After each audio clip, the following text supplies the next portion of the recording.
RCWR show. Lee Sanders here. Checking us out for Monday night of May 18th, 2020. We are a couple of minutes removed. Pretty lackluster Monday Night Raw, was it not, folks? Was it not? That's the question.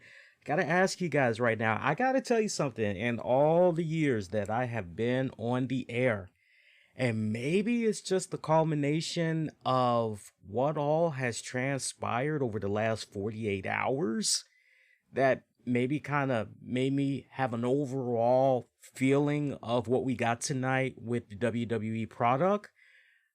But I don't think so. I don't know. Stranger things have happened. We do have a poll asking you guys, what did you think about Raw tonight? The poll is available on Twitter. It's also available on YouTube, youtube.com/the RCWR show. Click on the communities tab and you can vote that way. If you got the Twitter, vote that way. If you don't have the Twitter, you can easily let your voice be heard. Hop on YouTube, go to that communities tab, and you can vote that way. Early right now, but what I'm seeing on Twitter asked you, RCWR Nation, amongst our own listeners. Right now, I am seeing 33% of you gave tonight's Raw a thumbs down. Meanwhile, 67% of you gave it a thumbs up. Now, we did poll WWE fans on the official Twitter account there. And according to WWE fans, you guys are saying 29% of you are giving it a thumbs down. Meanwhile, 71% of you are giving it a thumbs up. And the poll on YouTube, just to kind of give you guys a little bit of an early gauge, 67% are giving tonight's Raw a thumbs down. Meanwhile, 33% are giving it a thumbs up. So take that however you want to take that, whichever you felt is the best representation of maybe how you felt about Raw tonight. Take your pick, cast your vote that way. We'll circle on back a little bit later on in the show. I got to tell you, though, in all the years that I have been doing the show, this has to be one of the most lackluster episodes of Raw that I've come across in quite some time, that really made me say to myself, man, I really wish I was doing any and everything else besides watching Monday Night Raw tonight. That's just honestly how I felt. I at one point, and it was funny too, because I was actually watching it with the missus, and at one point I actually said to her, my God, I cannot wait until football to come back. I don't care if it's with fans or not. I just can't wait for it to come back, because at the rate that things are going right now with Monday Night Raw, it's slowly but surely starting to become last on my list of wrestling content to check out. That's the point where I'm getting at now.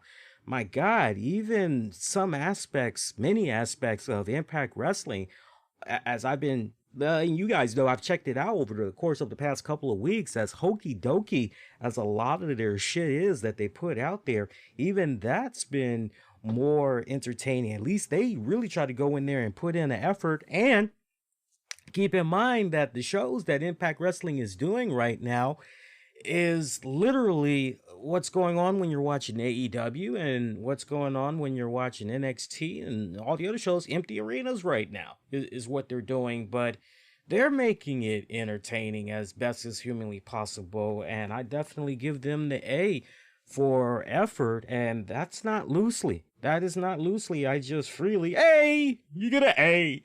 But yeah, very lackluster tonight.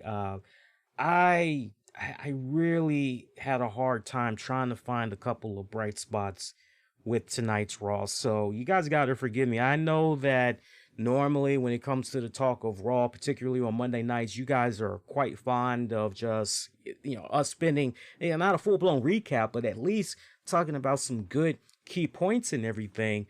But tonight is just one of those nights. This will probably be one of the most fastest talk points about Raw in the history that we've been doing the show. And normally, something else that we normally have had as a stapleton of the shows on Monday nights, we jump right into talking about Raw and everything. But this is just one of those things where I promise you guys, I'm not cheating you guys in any type of way. If you did not watch Raw, trust me, Trust me, believe me, you did not miss anything. I promise you guys. I promise you guys. So we will talk about Raw a little bit later on in the show. Let's start with how I opened up the show and just the weird, crazy 48 hours that has come and essentially gone so far. Now, at the time that we are recording this, we have some very sad and unfortunate news to pass along to you guys in case a lot of you all do not know. But we're gonna try to make sense of everything that had went down, make sense of all the news that we have that's available. And shout out to Gino, shout out to Austie. You know, you regular guys, you know who you are. I always shout you guys out. If you guys want to maybe update, provide some new info that maybe I'm not getting ready to mention. You guys, you names that I just plugged, you guys are more than welcome to put the blast out in the chat room because I am looking at the chat. I'm seeing where everybody is interacting with me from because we're streaming on more than just one platform tonight. As we do every single time, we're streaming live these days. We're streaming not just on YouTube, we're also streaming on Twitch, we're streaming on Facebook, we're streaming on Mixer. So at the same time, we are on all of those outlets. So let's rewind this back. And I'm just, when I heard this news, I heard about it for the first time early this afternoon, was quite sad. I was quite sad. I was deeply, deeply depressed, and I haven't felt that line of depression in such a long time, sadly. So you guys know from listening over the years, big fan of the stable Crime Time, the tag team Crime Time. Shad Gaspard, JTG, to the point we've actually had JTG on the show a couple of times over the years. One of the first times that we had him on the show, it was to talk about, damn, why did I write this book? Great book. The first 2 volumes was fucking fantastic. I loved it. Great guy. One of my all-time favorite guests. Even though I only had him on the show twice, for me personally, just on a personal level, he was one of my all-time favorite guests to have on the show and just shoot around and then just bullshitting around, just talking everything, whatever comes to mind. Totally fucking cool and everything. But Crime Time, definitely one of my favorite tag teams in the WWE from back in the day. Ever since the Street Profits had came to the scene, I told you guys how much they reminded me a lot of Crime Time, right down to the point. I said, hey, I would love to see if maybe one day Crime Time could maybe come back to the WWE. It'd be awesome if maybe they could do some type of a program with the Street Profits, all in the name of essentially putting themselves, not Crime Time, but Street Profits getting over, basically passing it on, paying it forward, helping elevate the young up-and-coming talent and everything. And it was always one of those deals where I was left scratching my head. Man, well, that's great that we see Crime Time doing a little something on the independents, but man, well, what's going on with some of these major promotions that's out there? Why haven't things aligned just yet where we're seeing these guys on the regular? And for whatever respected reasons, it didn't pan out. But I always held out hope that one day we would see these guys reunited somewhere, one of the promotions, even Impact, just somewhere we're going to be seeing them. And especially when you looked at the great phenomenal shape that both of these men, particularly JTG, just the transformation that he was able to do with himself is just mind-blowing on so many levels. But both men, respectfully, from their time in the WWE to when they left, and you see how they've been treating their bodies post WWE in the best physical state of their careers. So that's why I was very, very adamant and saying to you guys, hey, those guys ain't done just yet. They need a fucking opportunity is what they need. So over the weekend, you had Shad Gaspard out in California with his son. They had went to a beach, and I actually took screenshot images of the photos that I should have shared it with you guys here during the stream, and I humbly apologize for that. But what I can do, if you guys have Facebook, and you actually don't even need to have Facebook, but if you go to facebook.com/the RCWR show, you guys can actually see the satellite images that I had took to give you a better idea of where exactly Shad Gaspard and his son were over the weekend, as they were out in Venice Beach, California. And when you look at the satellite map, if you just heard a little ding ding, little Facebook sound, I just posted it on the Facebook page, so you guys can go check it out. But when you see where they were hanging out around the Marina del Rey. You know, that's where they were hanging out. So, I mean, you know, essentially it's Venice Beach, California, but basically that's where they were over the weekend, and they were enjoying fun in the sun, you know, catching some rays, actually getting out there, swimming and everything. Now, let's back up just a little tiny bit. We don't need to back up hardcore like a week ago or anything like that.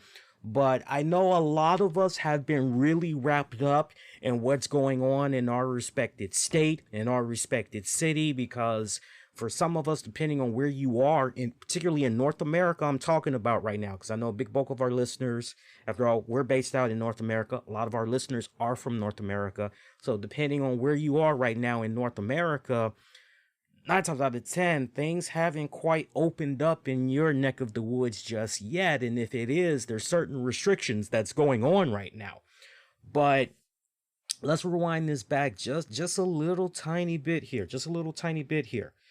California as a whole, they've recorded 80,000 coronavirus cases up to date, with more than 3,200 deaths. I'm just giving you guys context as we really connect the dots here. Now, although the numbers continue to increase overall, the case count has started to taper off actually in some areas. So far, you got 19 rural counties in Northern California representing about 4.5% of state's population, having contained the virus enough to ease stay-at-home restrictions beyond the allowances of more urban areas where the virus remains active. So take Los Angeles County, for example, accounts for the largest bulk of the state's tallied infections, with more than 38,000 cases, and accounts for more than half of the state's death toll. Are you guys with me so far? As county officials continue to slowly lift the stay-at-home restrictions out there by easing modifications on businesses to allow for curbside services, reopening trails, parks, recreation, beach areas, like home in on the beach there, because we're bringing it. It all connects. Just stay with me. All right, so they're loosening up here. Meanwhile, you got the cities of Santa Clarita, Lancaster, and Palmdale. They've asked the county for permission to reopen more fully. Okay, now just over the weekend, with regards to California, we're still staying with California. Just over the weekend, the coronavirus death toll had inched past 1,800 in Los Angeles County.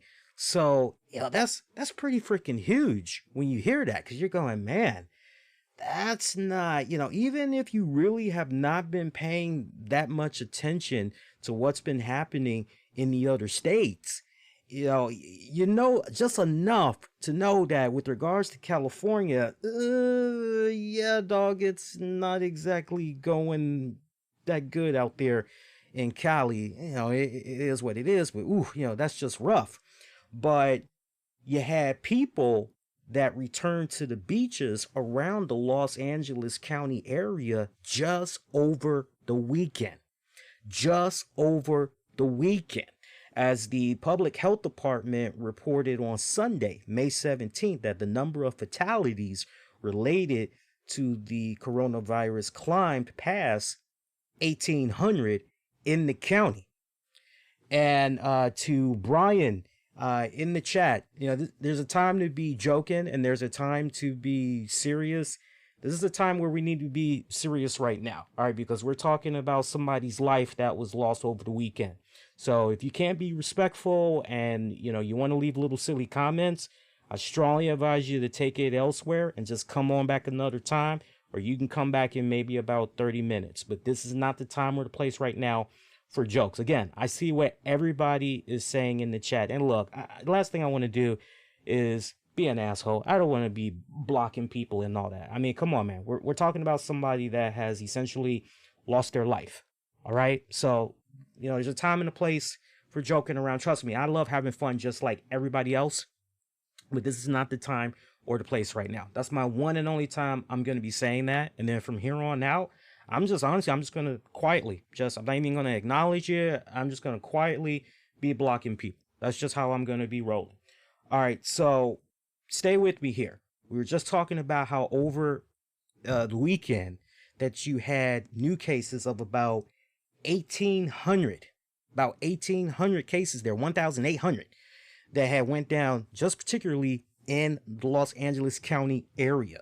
So main part of that, you also got to think about over the weekend, you had people that returned to the beaches around the Los Angeles County area over that weekend, as the public health department had reported on Sunday, May the 17th, that the number of fatalities related to the coronavirus climbed 1,800 in the county, the deadliest such toll in the state. Beaches were only for active use. Now break that down. That means picnicking, sunbathing were still off limits in the effort to flatten the curve on the virus spread. The virus impact remained steady, meanwhile, as you had an additional 29 deaths in LA County that brought the total to 1,821 of people who have died from complications related to COVID-19. The disease caused, as you know, we don't need to break that down and everything. So home that into where Shad Gaspard and his son were over the weekend, which was in the Venice Beach area, which Los Angeles, California, that beach had actually opened up on May the 13th, but with restrictions. You could only walk, run, swim, and surf. Sunbathing, no picnicking was allowed. Okay. So one of the first things you got to say to yourself right now, damn, they just did this in that particular area where Shad Gaspard was at. They just did that around the 13th. Man, just imagine if maybe they did not put in those restrictions for beaches in those surrounding areas, or just period. You see where I'm going with that? Okay. So, sadly, now we're kind of bringing it back home and everything. As of Sunday, Shad Gaspard went missing off of the coast of Venice Beach. This went down over the weekend. And talk about sad.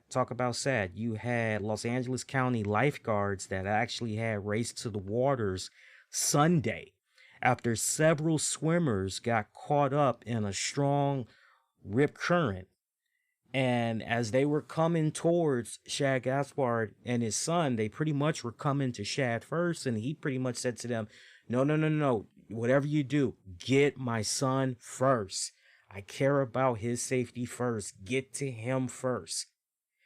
And that's what they did. And when they did try to come back for him, his son, 10 years old.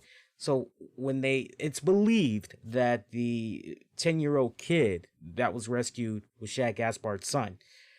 When they tried to go back for Shad, he got lost in those waves. So that's where we are pretty much right now. Bring some more context to this, give you guys some more of an update to this.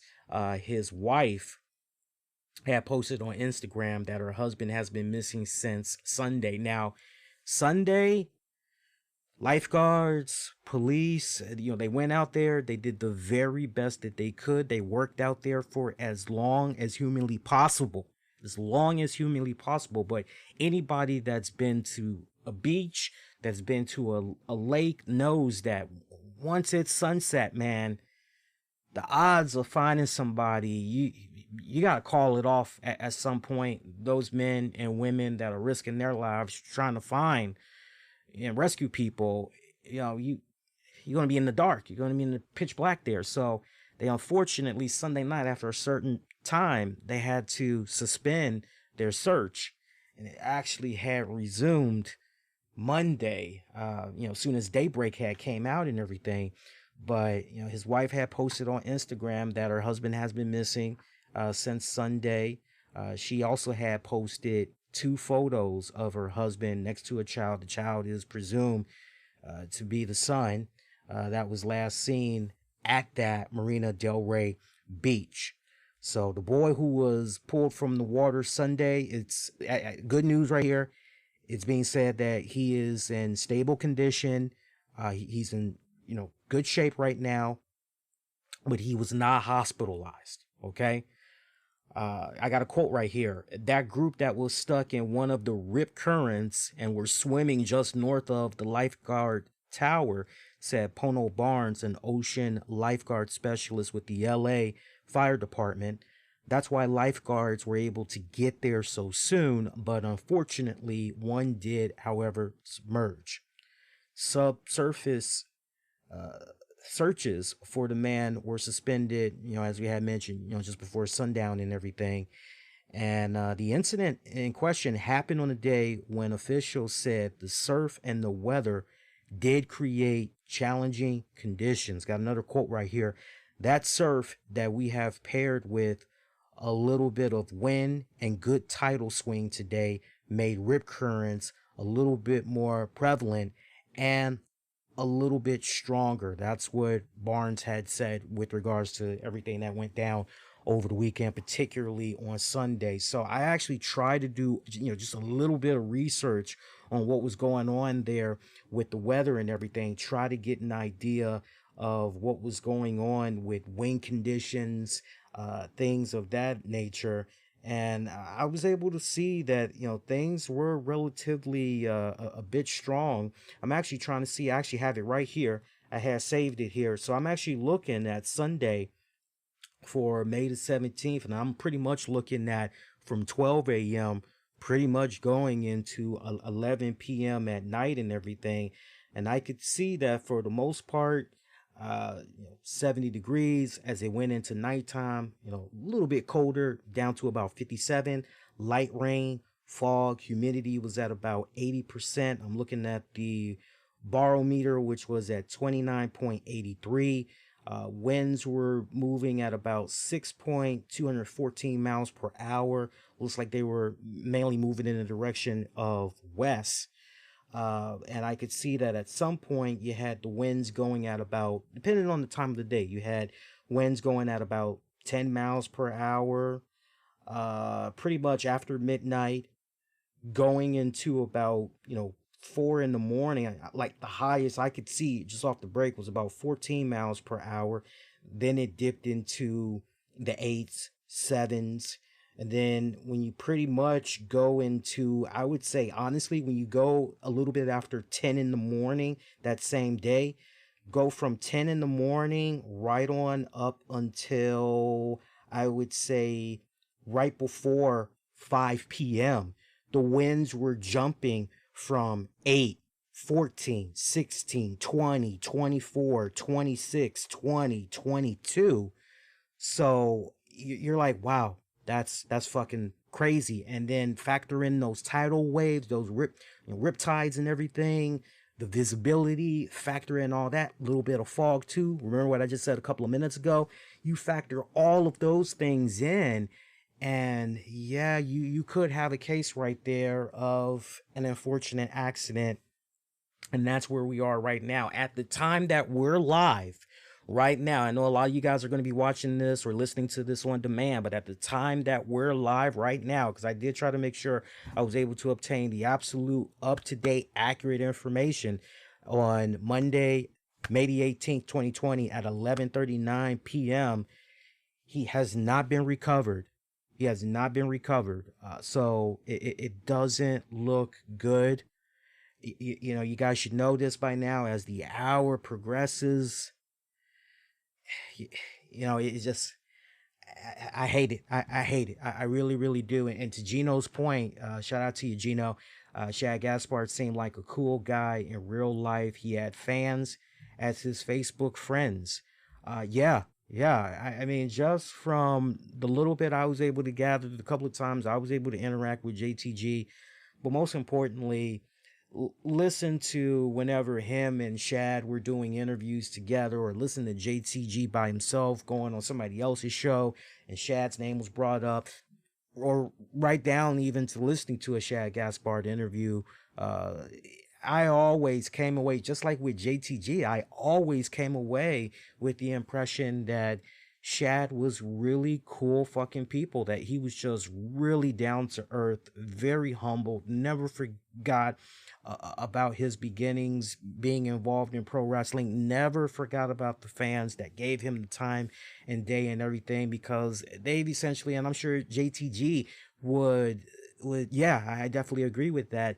The fans kept their names alive all of these years later, right down to the point when veteran WWE fans talk about some of their most fondest moments.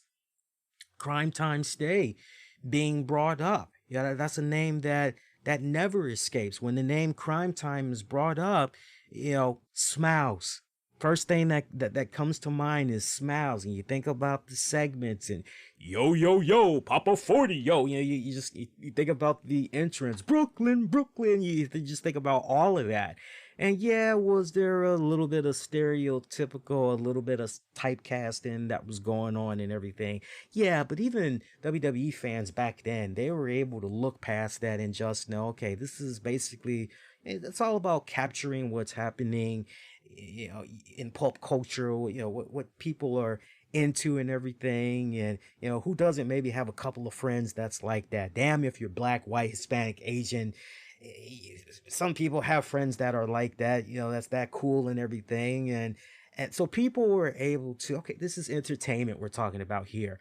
All right, I can get behind this. Let's see what these guys are able to do in the ring and everything. And yeah, just to see just the outwarming support that came for Shad. Wrestlers left and right, wishing nothing but prayers, trying to hold on. I probably put out one of the most saddest tweets a handful of hours ago as I was prepping for the show tonight. You guys, maybe had saw this.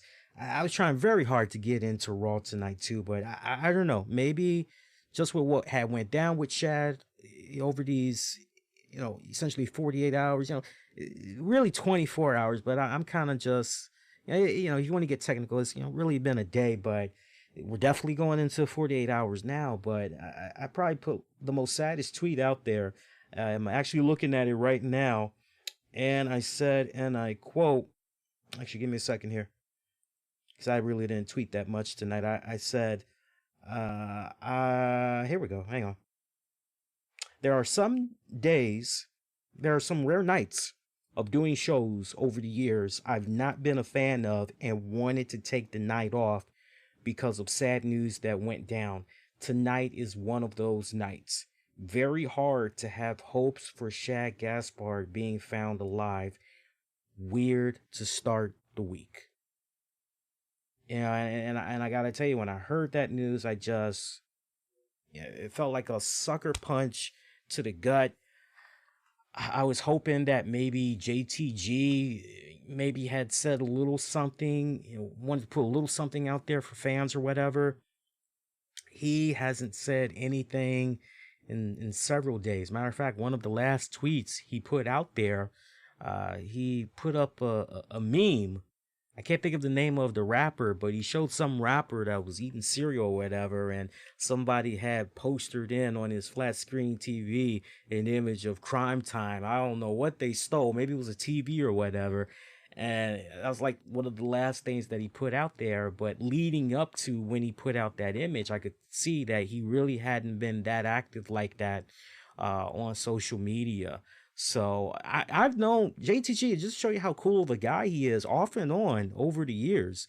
Whenever I have streamed to Periscope, or he's actually popped up, during my streams, and not comment, but he'll either do a like or just on social media, because we're following each other. Once in a while, I'll say something that catches his eye. He'll like it or whatever. I can only imagine what he's going through right now, because those guys, they have such a close a close bond. You might as well fucking call them brothers and everything. Real life blood brothers. That's how long they've known each other and everything. Now, in a new update, there was two posts that had came, one from Lance Archer and one that had came from MVP, and they both had dropped from their respected social media accounts at about the same time. And if I remember it right, it was during the second hour of Raw. And I can actually pull those up right now for you guys. Just bear with me a second here, and I can actually read to you the statements that they had put out there. And yes, it was right before 10 o'clock had hit. I'm looking at it now. Lance Archer, y'all know from AEW, he said, Shad Beast's family appreciates all the love, support, and concern through this horrible ordeal.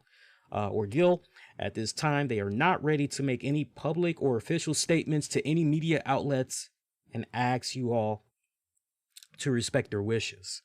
MVP, somewhat putting out the same thing. He said, tweeted at the request of Shad's family, Shad Beast's family appreciates all the love, support, and concern through this horrible ordeal. At this time, they are not ready to make any public or official statements to any media outlet and asks all to respect their wishes. And both of those tweets came from those guys, as I mentioned a few seconds ago, came at essentially the same time from their respected social media accounts. So, this is sad. This is so fucking sad on so many levels. And it just, if I were to try to look at the glass half empty, I got to tell you, it's really hard for me to do so right now, because this man was only 39 years of age. Just 39. So yes, I'm not trying to dare even say that I am of equal value to Shad, because I'm not. But where I relate to him just from the age standpoint, I'm 39 going on 40. And for you younger listeners that's out there, let me just try to put you into the mindset of folks that are in their late 30s, getting ready to turn 40 and everything.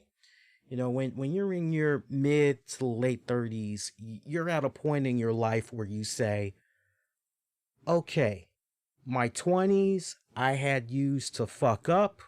I did my experimenting. I did my fucking career paths. I jumped around from job to job. I probably most likely jumped around relationship to relationship. I've pretty much learned from my 20s, and now with my 30s, I am definitely officially settled in my own ways of thinking.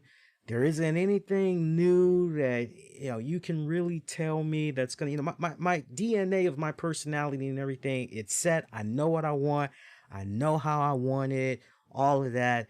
And all right, I'm settling down now. Most people in their 30s are thinking about, settling down. Now, settling down, that doesn't mean I'm going to get a significant other and happily ever after. It doesn't mean that. Settling down can just mean, okay, now that I have found the correct career path that I want to stay in, now it's about making that money, saving that money, trying to get myself a house, get a little condo, get a new car, or what have you, trying to take better care of yourself, your life, your health, whatever. And then for some, okay, not everything is set. Okay, now I want to work on having a relationship with somebody. I want to try to settle down. I want to have some kids, all of that good shit. Most people, most men that I've come across, usually men in their late 20s, they do start thinking about meeting a good person, having a kid, settling down, all that shit. But definitely in their 30s, it's okay, where do I want to be by the time I hit 40? Where, how do I see everything panning out? Because newsflash for you younger people out there, once that 40 hits, you're going, okay, well, knock on wood. I got 40 years of walking on God's green earth under my belt. But then you go, I'm a little depressed now because I'm 10 years away from turning the big 50. And then it becomes, well, what do I really have to show for? Where do I want to be? Because the countdown is basically on. And so I can only imagine, as a 39 going on 40-year-old, just where Shad probably was in his life and everything. And, here, this 10-year-old kid, I can only imagine that doing everything humanly possible to be able to provide, a good type of living for my family, being able to provide great education for my kids, making sure they have, the same opportunities that I had and then some. Whatever wasn't able to come my way, I'm going to make sure that they get them, because every fucking parent, and I would like to believe you young cats know this, your parents want for you to be a better version of themselves. I've always said to my girl, I said, I already know what I'm going to say to our first child. When we're at the hospital and, I'm in the waiting room or whatever, I already know what I'm going to say to my child. And Tams was like, what are you going to say? I'm curious. And I told her, I said, and I'm kind of paraphrasing here, but pretty much 90% accurate. I said, my sweetest child, you will truly never know how much I love you and your mom as well. My strengths, my weaknesses, I will pass down to you. You will know my greatest fears, and you will conquer them. Everything I have failed at in life, you will succeed. This is your legacy. Yeah, I said something along that, and she just was like, that's deep. I said, but that's how I've always felt. That's how I've always felt. And so, I can only imagine where Shad was just as a family man. And I'm not trying to speculate or anything like that. I'm just trying to give you guys that little bit of insight. And my heart just really just fucking goes to that family right now. It does. I know what it's like to lose loved ones tragically, especially when their life was cut so young. I've had uncles that I've lost. One uncle I lost at the age of 25 due to gun violence. Just fucking crazy. Just fucking crazy. The stories I could tell you. Some I've already told, but some I haven't told. So my heart deeply goes out to the family of Shad Gaspard, definitely to JTG, definitely to the friends, colleagues, everybody that was able to work with him over the years.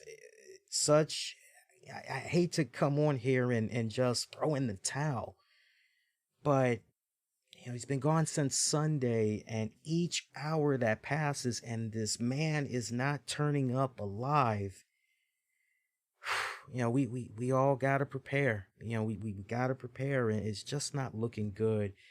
And yeah, you just can't help but feel for that family, the kids, the wife. You just can't, if I were to try to go back here, just going back a second, if I were to try to, because I like to try to look at the damn glass half empty, half full. If I could even put something out there to you guys, it would be appreciate the here and the now that we're in, because every day that you have an opportunity to wake up, you see another sunrise, you live to see another sunset. That's not a birthright. Understand that. It's not a birthright. It's not within your due. You could go to bed tonight after you get done watching or listening to me, and you might not wake up again. So you kind of have to go out there and live your lives like there's no tomorrow. I'm not saying be reckless, but you have to live your lives and get to a point where you look at yourself in the mirror and say, no regrets. I've done any and everything that I've set out to do, everything that I've ever wanted to accomplish in life, and then some. What type of impact do you want to leave behind? What's your legacy and everything like that? And just appreciate the time that we have. As fucked up as everything is going right now, people are unemployed and all of this other shit that's going on. Just, appreciate the little things, and hold on to that and bounce yourself off of it. It's those little things that you got to hold on to right now. Cause my mom always said, just when you think you got it worse, there's always somebody else that has it much worse than you. So my thoughts and prayers definitely go out to him, and peaceful resolution. That's all I can say. I'm really at a loss for words, and somehow we have to do a transition. We're gonna try. I know that was kind of a Debbie Downer, and I apologize for that, but somehow we gotta move on here. While we're talking about people that's passed and everything, I want to just touch this right now. Rest in peace to 411 Mania's Larry Kasanka. Now, that might be a name that a lot of you guys aren't really familiar with. I really wouldn't expect you to be familiar with that name, but for you veteran wrestling fans that have major rounds, checking out different wrestling news websites and everything, 411 Mania is probably a site that you've come across over the years. And I can tell you this much, you don't have to worry about weird pop-ups, Trojans, malware, or any silly little shit like that when you visit their site, anytime that you visit their site.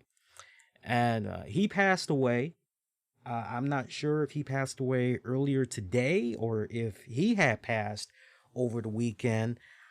I'm waiting for more information. I'm trying to gather up, what the hell happened and everything. And Larry Kasanka, to just, talk about him briefly and everything. I did not personally know Larry. Let me just say that up front. I did not have exchanges with him, back and forth, correspondence, nothing of that nature. However, when I began podcasting in 2011, as far as I can recall, I want to say 411 Mania was around, perhaps even back then. I know PW Mania was definitely around, but I bring up 411 Mania because for years, ever since I began podcasting in 2011, I always paid attention to wrestling websites that would report on news that I had broke on my show. Interviews, DVD reviews, you name it. There was a time where wrestling websites did not even review shoot DVDs or WWE DVDs. There was a legit time when I began podcasting. There was a legit time period where none of those things had happened. And I was among the first, if not the first, I was among the first that really had tried to put spotlight on shoot interviews, WWE DVDs, things of that nature. And a lot of wrestling websites, they saw the traction that some websites were getting that I would give exclusive rights to for, hey, here's this review of this shoot DVD I had checked out, blah this, blah that. And I got to a point where I had some wrestling sites that were DMing me, hey, you mind if I can, copy what you had reported to so-and-so for our readers? Yeah, sure, no problem. So I got to a point where I paid attention to sites that were reporting whatever I had submitted, articles, reviews, you name it. And I kept a mental address of, okay, these are the sites that's actually doing it right. So these are the ones I want to keep in mind, because there were so many wrestling websites, especially when it came to interviews. Most infamous interview I can remember is when, even though it was a 10-minute interview, I remember when I interviewed Shawn Michaels. You longtime listeners, you remember this story. The infamous Tyson's Corner, Barnes and Noble, Shawn Michaels book signing. All right, I had reviewed that and everything. But before that went down, just a week prior, a couple of weeks prior, I had Shawn Michaels on the show, and we were talking about his book.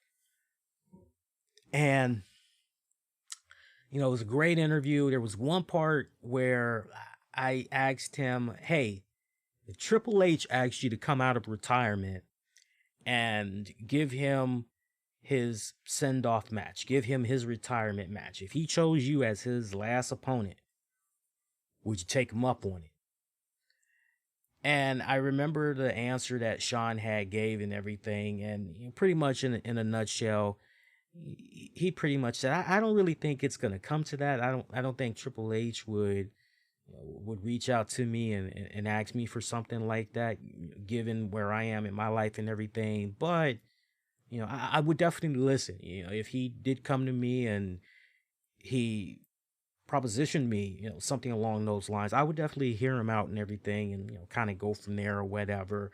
He's my best friend. He talked also about how he hasn't really been in touch with him and WWE over the course of many months, because he's been pretty much lost in the whole PR thing, doing the stuff for the book, getting ready to go on the book tour, all of that, right?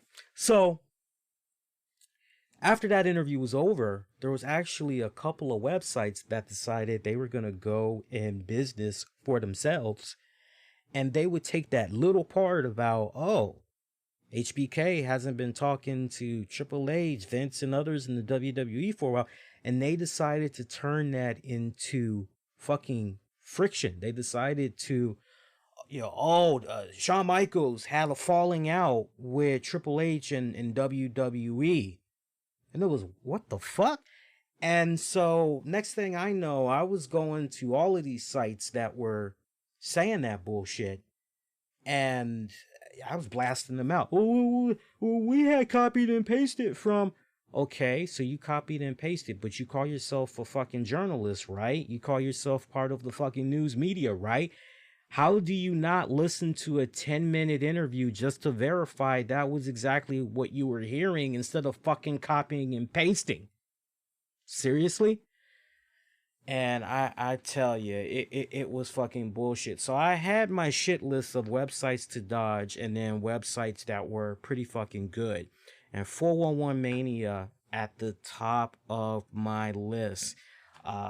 Larry was definitely somebody among others at 401 Mania, but Larry was the main one I would purposely get in contact with.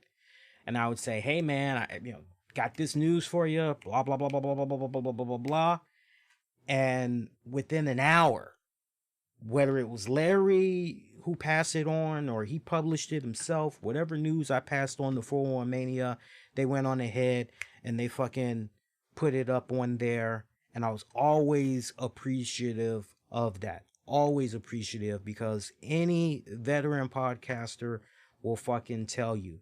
There's been times where myself, some of my other friends and colleagues have broken some type of news, and we're sharing it with everybody. You think we're gonna pick up the traction on the websites?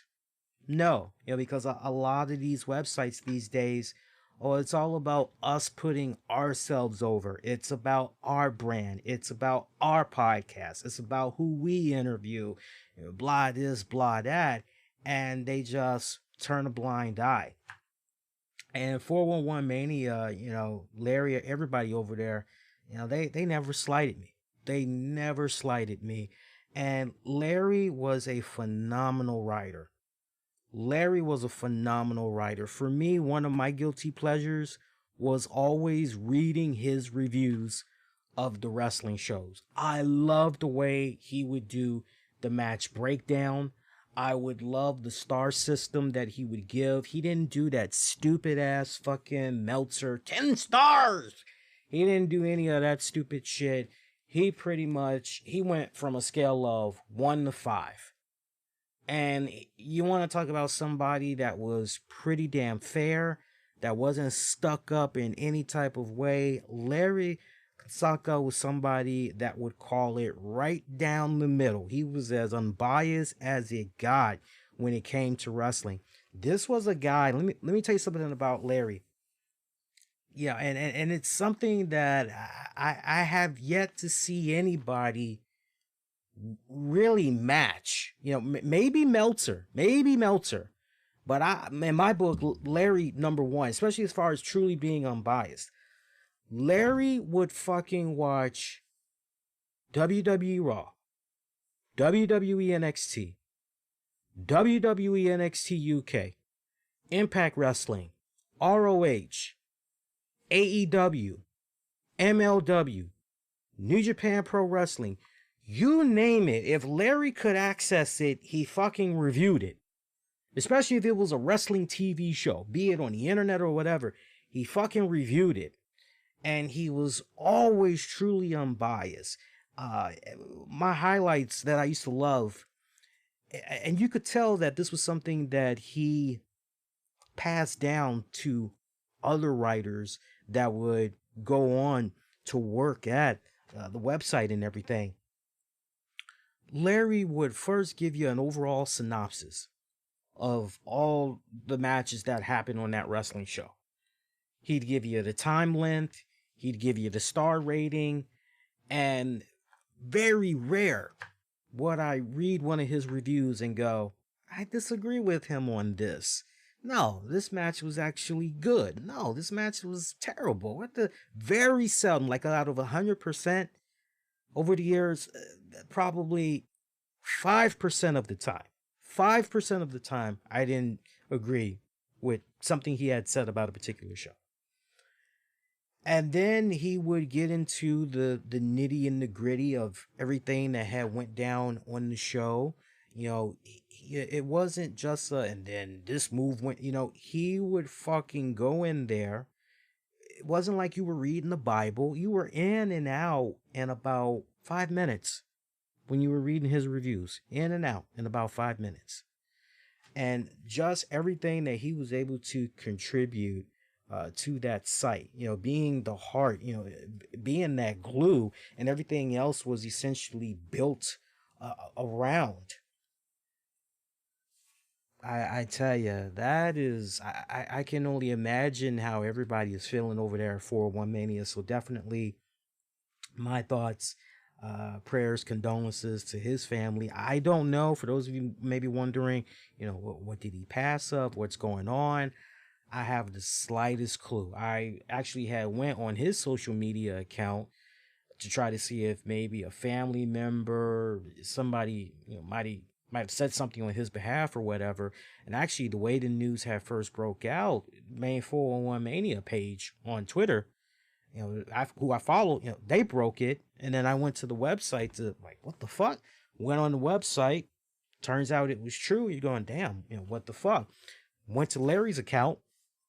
I see he has shared a retro pic of himself and his mom from 1995. And then one of the last pictures he put out there, he looked like he was in his car and he was wearing a Batman bandana, kind of like a cartoonish, kind of Adam West kind of Batman bandana. And he had a blue meaning beard, except it was all white, you know, like a Mark Henry blue meaning beard. It was all, you know, gray, white, kind of had like a Santa Claus thing going on. Same color scheme was going on in his hair and everything. And, you know, you hope that it wasn't a case where coronavirus or anything, but as more information comes about, I'll definitely more than willing to share that news with you guys. But that's somebody else that had passed. Did a lot of writing for, you know, a few sites. That is a name that definitely, you know, let me tell you something. especially when it came to my coverage of WoW Women of Wrestling, and Mish can attest to this as well. When we needed shit reported accurately, when we needed somebody to, hey man, give us a chance. I went through Larry and 411 Mania, and Larry was even watching, if I'm not mistaken, Larry was even watching Women of Wrestling. So I mean, Larry truly, was a guy that's the type of people I'm talking about. For the people that are always complaining about, well, this sucks, like, man, well, all that wrestling that's out there, man, you owe it to yourselves to jump out there and see what else you can fucking watch, man. So that one, like I said, I didn't personally know him, but from afar, definitely weekly, one of my highlights. There would be some shows I wouldn't even watch. I would just read Larry's review just to, because I knew some of the talents, just to get an idea if I had missed out on something. And then if I did miss out on something, I could easily go back, catch it online. He was good. He was good. And one more rest in peace. Definitely rest in peace. This isn't the death hour, folks, I promise. This one is not as long-winded, though. Rest in peace to Leave It to Beaver star Ken Osmond. Ken Osmond had passed away. Looks like it was, as far as how he died, it's undisclosed right now how he died. But he lived a nice, long, fruitful life. Passed at the age of, God, I think he was maybe 76. Pretty sure he was 76 when he passed. Now, for those of you that's kind of going, Leave It to Beaver star, wait a minute, so who was he exactly, Lee? He basically was the kid that played Eddie Haskell, who was a friend of Wally's on Leave It to Beaver. And I used to want to wring fucking Eddie's neck, because anytime Eddie came around, and we all could relate, any of us that actually saw Leave It to Beaver growing up, or maybe you're a kid right now and your parents are going, oh man, when I was a kid, this is what I watched. This was such a good show. So, hopefully you know about Leave It to Beaver. If you don't, see if you have Me TV through your respected cable or satellite provider. Me TV, they show a lot of, if you follow me on social media, I'm a big fan of that network. They show a lot of old school shows. They'll show shows like WKRP in Cincinnati, Kojak, Happy Days, Laverne and Shirley, Gunsmoke, The Carol Burnett Show, Lucy, I love Lucy, the Flintstones, Mama's Family. I mean, anybody that was a kid growing up in the 80s, or you had a parent, during that time frame and everything, that was the shit. Back then, good, wholesome fucking entertainment. And even though Leave It to Beaver was at that point in the 80s, 90s, all the way up to today, somebody was always airing Leave It to Beaver. Somebody always was airing Leave It to Beaver. And I remember the reruns, they were so damn popular that in the 80s, there actually was an attempt to bring back Leave It to Beaver. It lasted a couple of seasons, but it wasn't quite the same. It wasn't quite the same. Let me tell you that. Anybody that watched that sequel, if you will, can attest to that.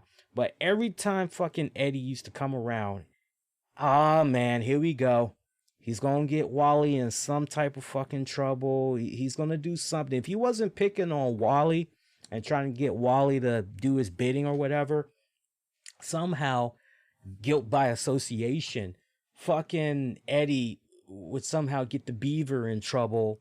And then, once the parents kind of found out what all had fucking went down, okay, well, now we kind of need to get the big payback here on fucking Eddie. And used to fucking root on, oh, Eddie, I want Eddie to get his. And definitely before the end of the episode, Eddie would fucking get his. Probably one of my favorite episodes of Leave It to Beaver that involved Eddie.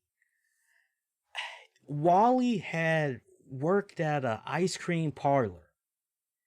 And he was working for, it was a pretty good boss and everything. There was a girl that Wally really, really liked, but he couldn't quite work up the nerve to, go steady with her, if I remember it right. And so Eddie found this information out and everything, and he decided, okay, well, I'm going to help out my best friend. I'm going to put him in a position where he is going to be able to, not only see this girl, but I'm going to put him in a position where I know this girl likes Wally. I just got to get the two of them in the same room together, and everything else will take care of itself. And they'll pretty much want to go steady. Yeah, sure. Okay, great.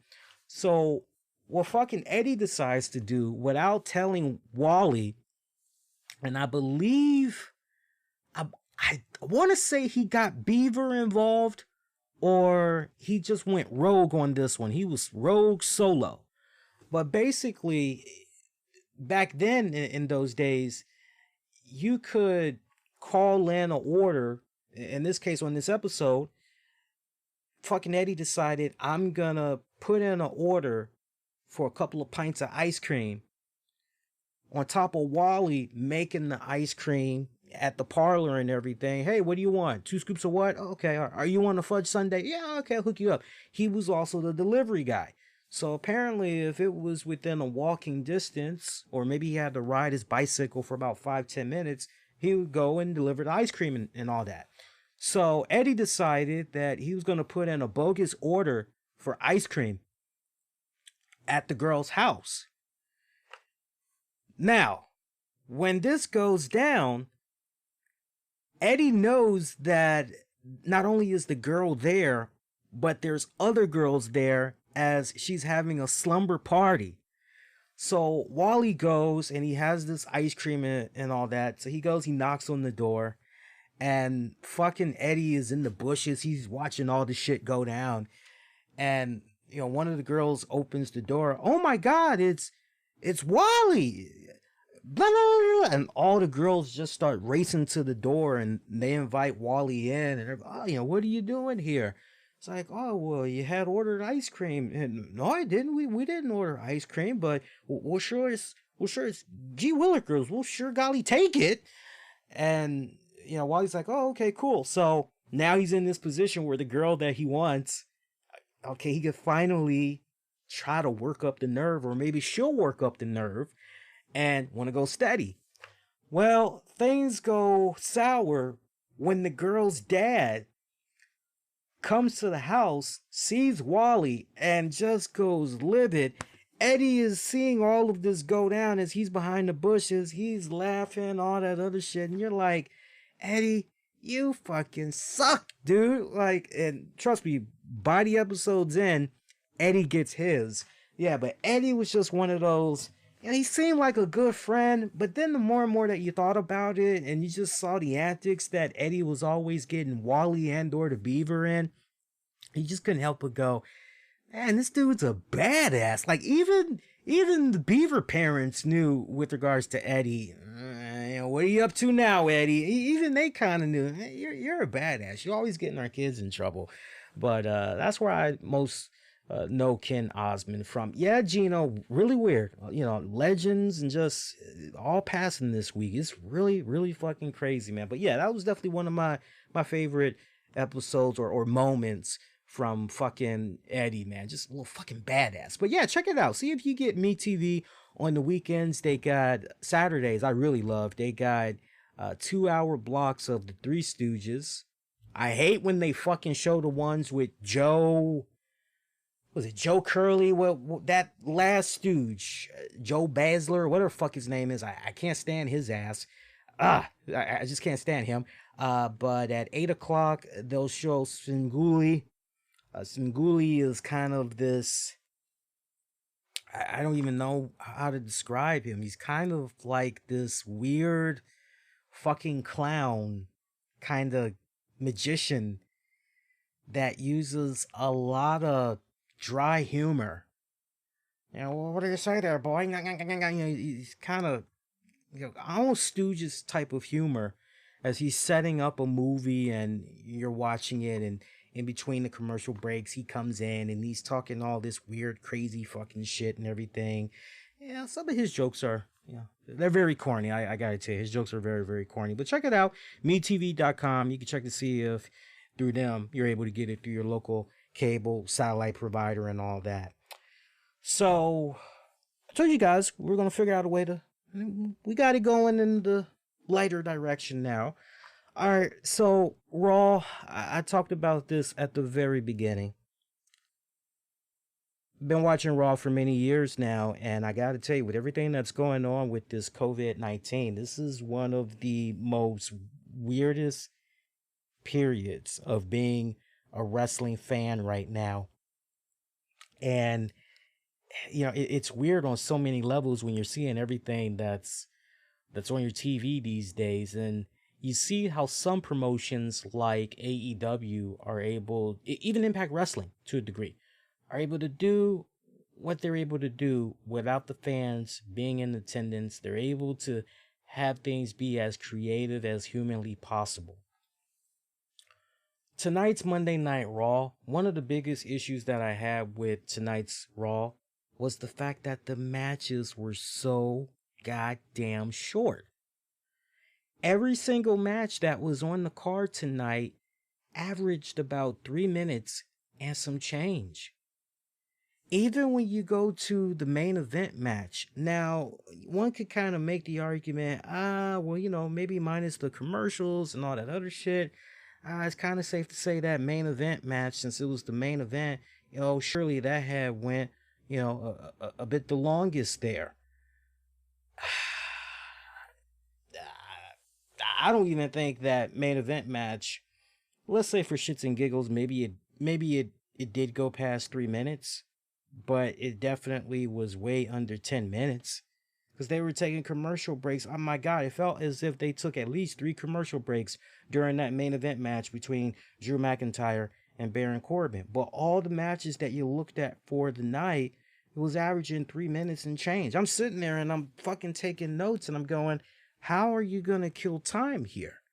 Seriously, a 3-hour show and you're doing nothing but 3-minute fucking matches or whatever. Matches that start and something weird goes down and it doesn't have the proper book ending because it really didn't even get to go past 60 seconds. Like, what the fuck? Quick notes here.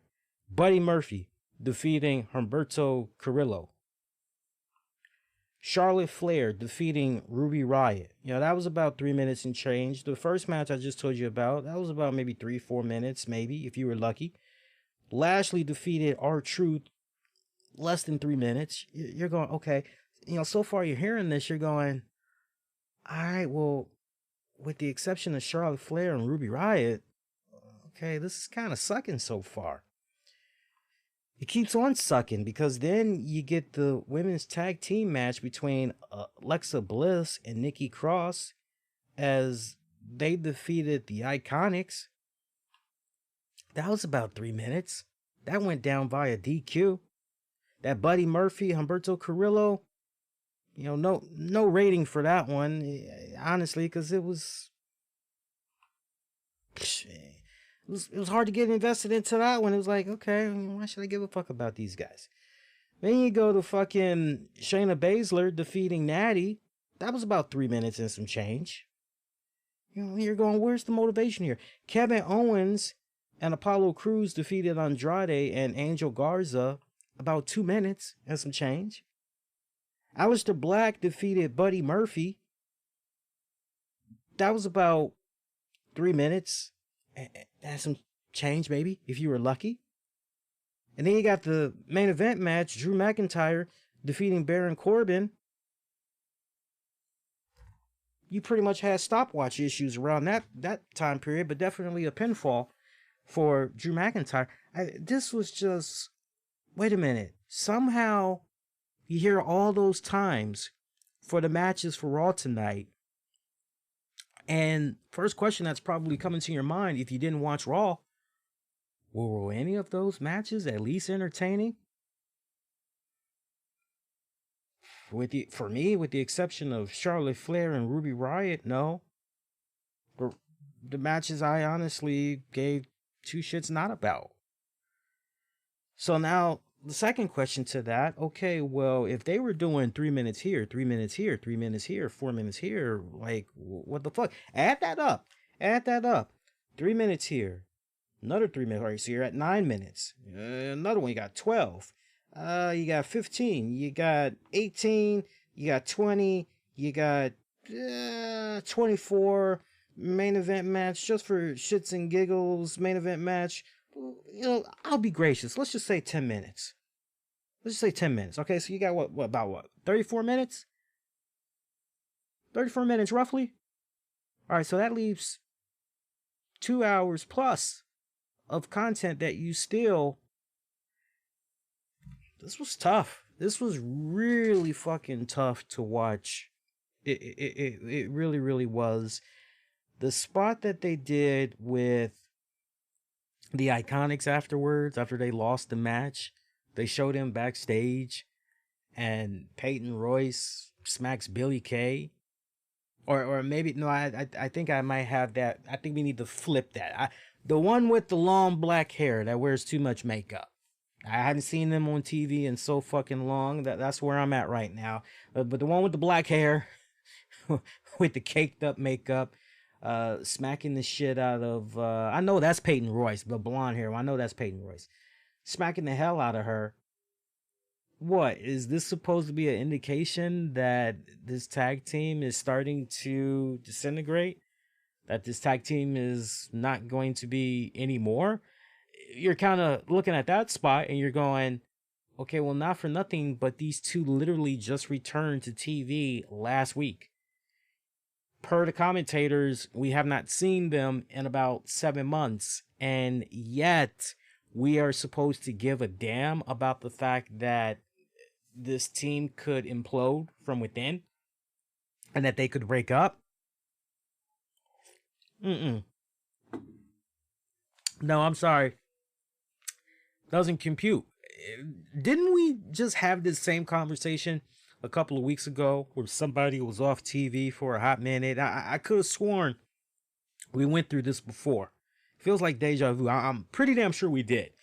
But like, no, that's not the storytelling you should be telling right now. What you should be trying to put out there for the fans, you should be doing any and everything in your power to really build up and get over the Iconics and try to make them come off as legitimate threats to possibly dethrone Alexa Bliss and Nikki Cross as the women's champions.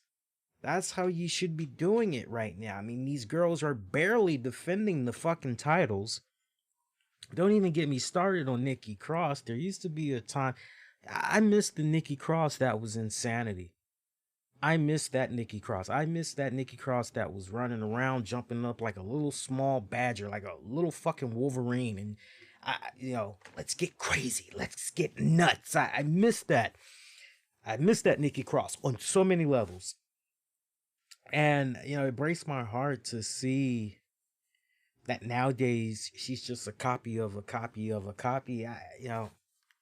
She's so much more than what we're seeing of her right now. And it's quite fucking sad. The worst thing that could ever happen for Nikki Cross being aligned there with fucking Alexa Bliss. I'm sorry, Bliss fans, but it just ain't working for me. Liv Morgan, I don't know what the hell was going on with that little spot that they had showed of her. Liv Morgan crying and talking about how, she got her ass whooped by Charlotte last week. Pretty much she had a Maya Angelou moment there. Yeah, I lost to Charlotte last week and still I rise. Yeah, I got my ass whooped a few times over the course of the past couple of months, but still I rise and I rise and I rise. Yeah, I don't know when to quit. And it's funny you say that because we saw you tap out to Charlotte last week, and a couple of weeks prior to that, we saw you tap to Asuka, but that's okay. We kind of get what you're talking about. As backwards on so many levels, what's going on currently with Liv Morgan. Now, all that crapping that I just did, some of you guys are probably saying, well, god damn, Lee, was there any fucking bright spots that you found with the show tonight? Two bright spots I did find tonight that kept me interested. The one bright spot that I found came in the form of Asuka saying how she was going to react as the new women's champion. And I didn't quite like the fact that, once again, here was a case where, remember what I said on the show last week?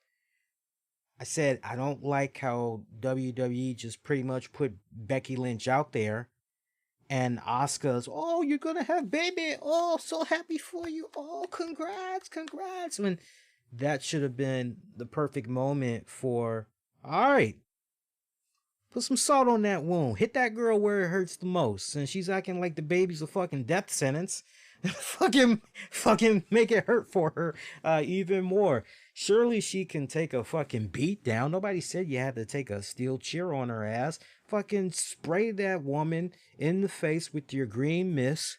Then proceed to beat down on her with fucking Kari Sane. Maybe you get a steel chair fucking involved. You put it around her arm or put it around her neck or whatever, and have her off TV for a little bit and let some months go by, get an update from Becky, do whatever. Could have easily done some shit like that. They didn't do that. I was hoping that WWE was going to give us this week, okay, yeah, we kind of dropped the ball there with Asuka, but we're going to redeem ourselves this week. I was looking for them to have Asuka throw Becky Lynch under the bus, but they did not do that. It was, okay, I'm not liking how this is going. Nia Jax coming out there. Okay, so obviously that's the next feud that we're going into now is Asuka, Nia Jax. This is basically like Triple H essentially taking on Ric Flair when you think about it. Because remember, again, going back to last week's show, I said to you guys how Asuka was handed that championship was equivalent to the night of Raw when Raw General Manager Eric Bischoff buzzes out the big gold belt and says to Triple H, "Here you go, pal." What the fuck? Just like that? So Nia Jax having issues, but if it would have happened to Nia, she wouldn't be complaining. It's safe to say. So to see, here's the other thing where I commend WWE on too with regards to Asuka. So they take that moment with Asuka, Kairi Sane, Nia Jax, them teaming up on Nia, beating her down and everything. So they take that and you've got that running for a couple of segments. So you could almost kind of say it was the Asuka show tonight. I had no problem with WWE doing that because when you can see with your own two eyes through social media that you have a really good thing that's happening and fans are reacting well to it, well then obviously that's going to help restructure your show a little bit so you can kind of figure out, all right, we're going to place this here, we're going to do this, we're going to do. So I didn't have a problem with them. I thought it was just the right amount of touch. I know some people were probably too much Asuka tonight. I didn't have a problem with the segments in which she was incorporated. Didn't have a problem with that. The way Raw opened up really got you fired up on a lot of cylinders. Really made you feel like you were in for a really good night. Edge, Orton following up to the cliffhanger from last week. Is Edge going to accept the match or is he not? Them immediately following up from that. I like that. I like that they opened up with those two guys. Edge basically, yes, we're going to do this. That was a great opener, but what was so high at the top there, and then you just go through that decline and you kind of hit middle ground there when you had Asuka there. Because now you're going, okay, so what's going to happen with Asuka? And all that was nice how they played all that out. Nia getting her hands on Kari in the background, playing the little fucking plastic flute. All that was beautifully set up. So I didn't have a problem with Asuka. Liked her segments. Lashley being elevated, that's kind of piquing my interest a little bit because now I'm going, well, let's see what happens. let's see what happens. I'm particularly going to be paying very close attention to what folks are saying about this on social media, but it seems that MVP is essentially managing Lashley. It seems as though whatever the powers that be in WWE are now going, let's really push Bobby Lashley as the monster juggernaut that honestly we really should have been going in and doing him justice the minute he came back and he was working with us. Too little, too late. You know, that remains to be seen. I kind of feel as though too little, too late. But let's see what happens with this. So that's piquing my interest there, as they've pretty much put Drew McIntyre on notice that Lashley at some point, he wants a shot for that championship. Didn't give a damn about Baron Corbin and Drew McIntyre main event of the night. I pretty much was preparing for the show. Yeah, after that main event had came about. I honestly I did not give a damn. Did not give a damn. So quite fucking silly on so many levels. But yeah, I mean that pretty much was Raw. I mean, unless there's something else. And don't even get me started on the whole Viking Raiders, Street Profits fucking. That was the stupidest. I didn't give two flying shits about that. That was the weakest, most. Look, I can get into comical things, I can get into slapstick stuff, but for me, that was just silly on so many levels. There was a lot of. Put it to you this way: you remember how you felt when you found out the last episode for The Undertaker was dropping?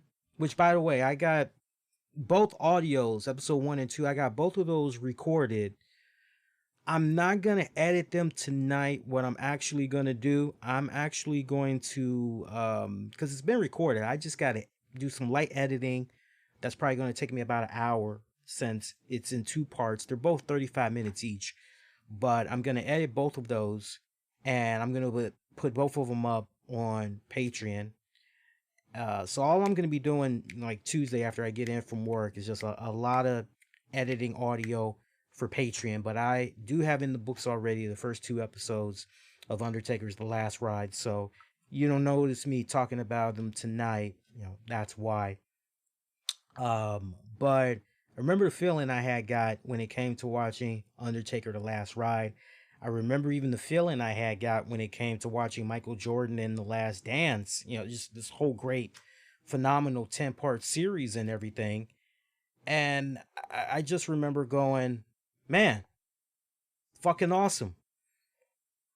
Then going into Raw, the one thing I had was, oh yeah, Edge and Orton. And I'm going, all right, well, let's see how the show is going to be built around that. And not for nothing, I already knew that there was going to be the women's tag match for the titles. So it's not like I got blinded by that. Some of that shit I already knew. But everything after Edge and Orton was just on a serious decline. Natty throwing her temper tantrum, didn't give two shits not. Now, for Samoa Joe and them to basically be saying maybe it's time for her to step away a little bit and everything, if her new story arc right now is her ultimately, you know, getting ready to go on hiatus for a little bit, good. Good. Because honestly, I really think that she should take a well-deserved break. I think given what's going on with the women's rosters just stretched across everywhere, Natty's okay. You know, we haven't really had that period yet where, man, we haven't seen Natty in 8 months. We haven't seen Natty in a year. Face heel, face heel, face heel, tweener, face heel, face heel. You know, she's done more flips than the Big Show. So if all signs are indicating that she's getting ready to go on this endeavor where we're not going to be seeing her on TV for a little bit, good. And enjoy the vacation and everything. Well deserved, as far as I'm concerned. But that's all I got to say. I see a question being asked about, does WWE have somebody else main to feud with Oscar besides Nia Jax. We talked about this, if not on last week's show, on the show before. And the last thing I want to do is rehash something that was already talked about, especially at great length. So you got to forgive me if I don't tackle that question again. But the short answer is yes. And I remember I spent about 10 minutes going over the names. I even mentioned the people in particular, and Gino, I know Gino can vouch for it. I fucking mentioned particularly names I would like to see that could, eventually slide on in there and everything. So, unless it's a case where majority of fans want me to rehash that again, then I'm not going to spend, because that's just not fair to everybody else that pretty much heard what they heard. Because it's kind of like saying it again for one particular person and then saying it again for another particular person. I'm not going to do that. You guys got to forgive me. We want to keep it moving along, and not for nothing, but as much as I appreciate you guys' time, I do eventually need to get my shut eye, because I have got to do some commuting solo tomorrow, at least going to work. Getting off from work, not so much an issue because I'm gonna get picked up by the missus, but going to work for this week.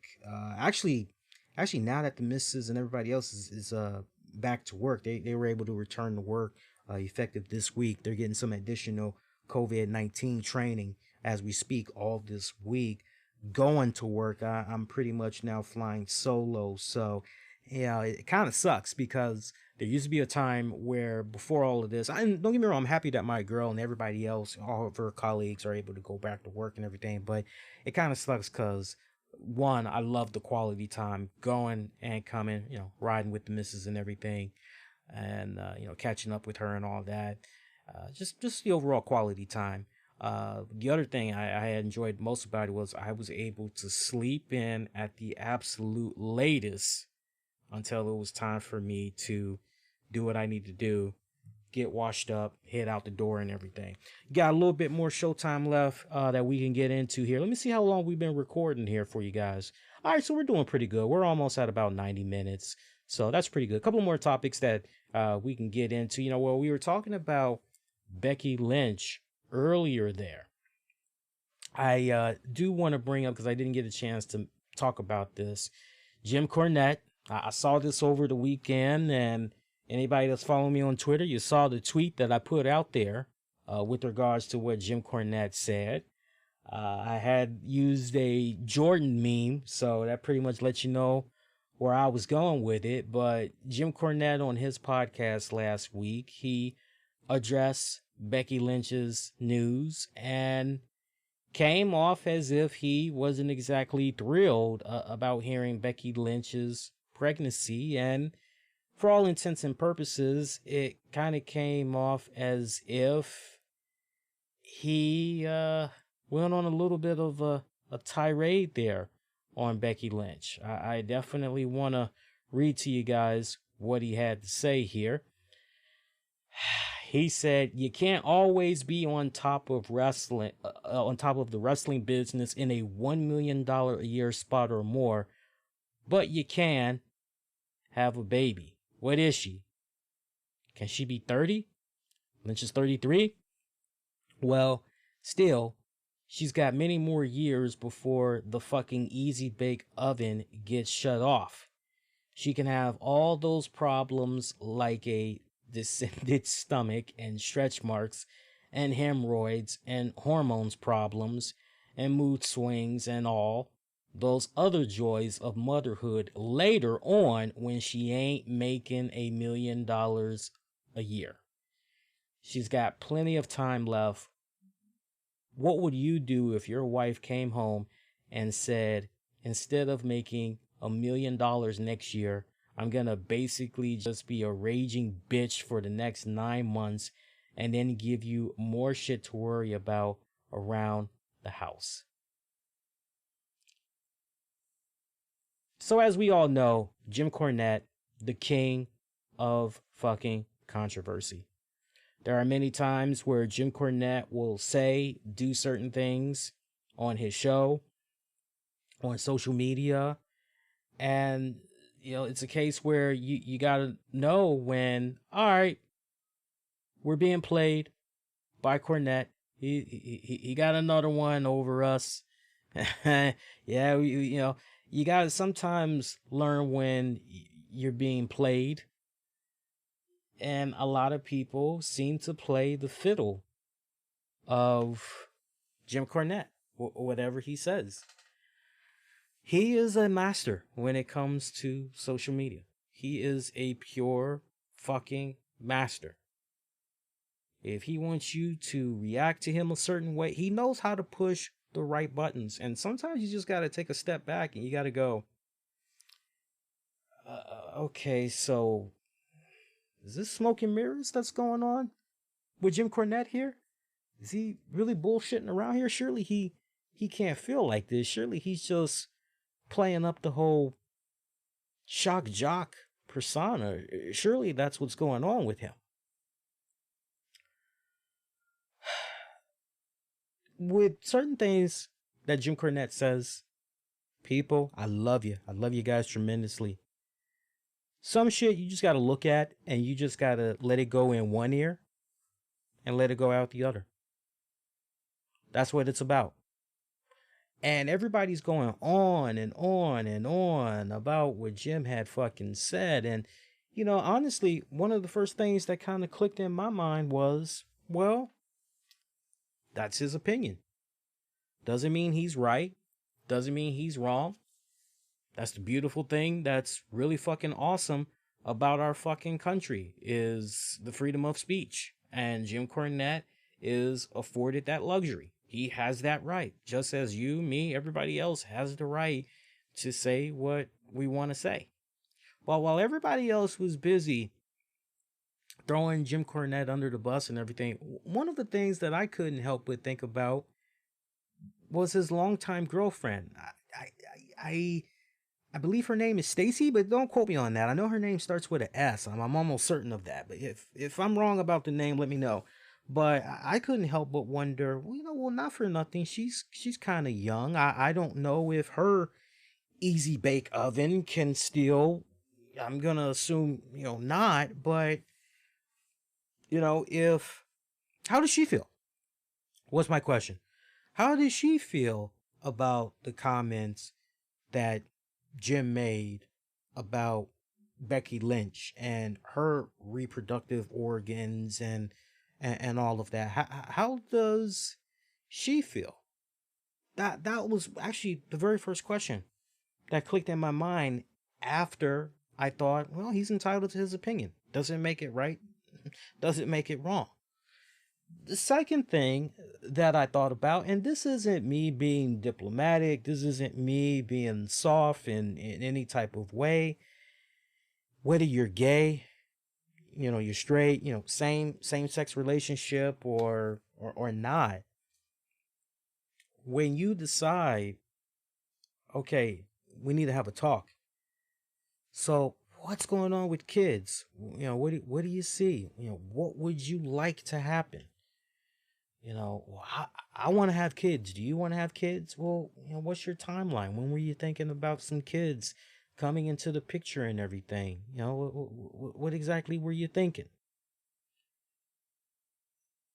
Not for nothing, but, this isn't a case where, we're just going to fuck and, whoopsie or some stupid shit like that. I'm taking into consideration that Becky Lynch has been wrestling her ass off since what? She got involved in the business, 2001? 2000, maybe 2001? Definitely 2002 for sure. So she's been at it for a long, long time before coming to the WWE. I'm not TMZ. I'm not Access Hollywood. If she's still messing around with Seth Rollins, which the last thing I heard they were engaged. Okay, so they're going to get married.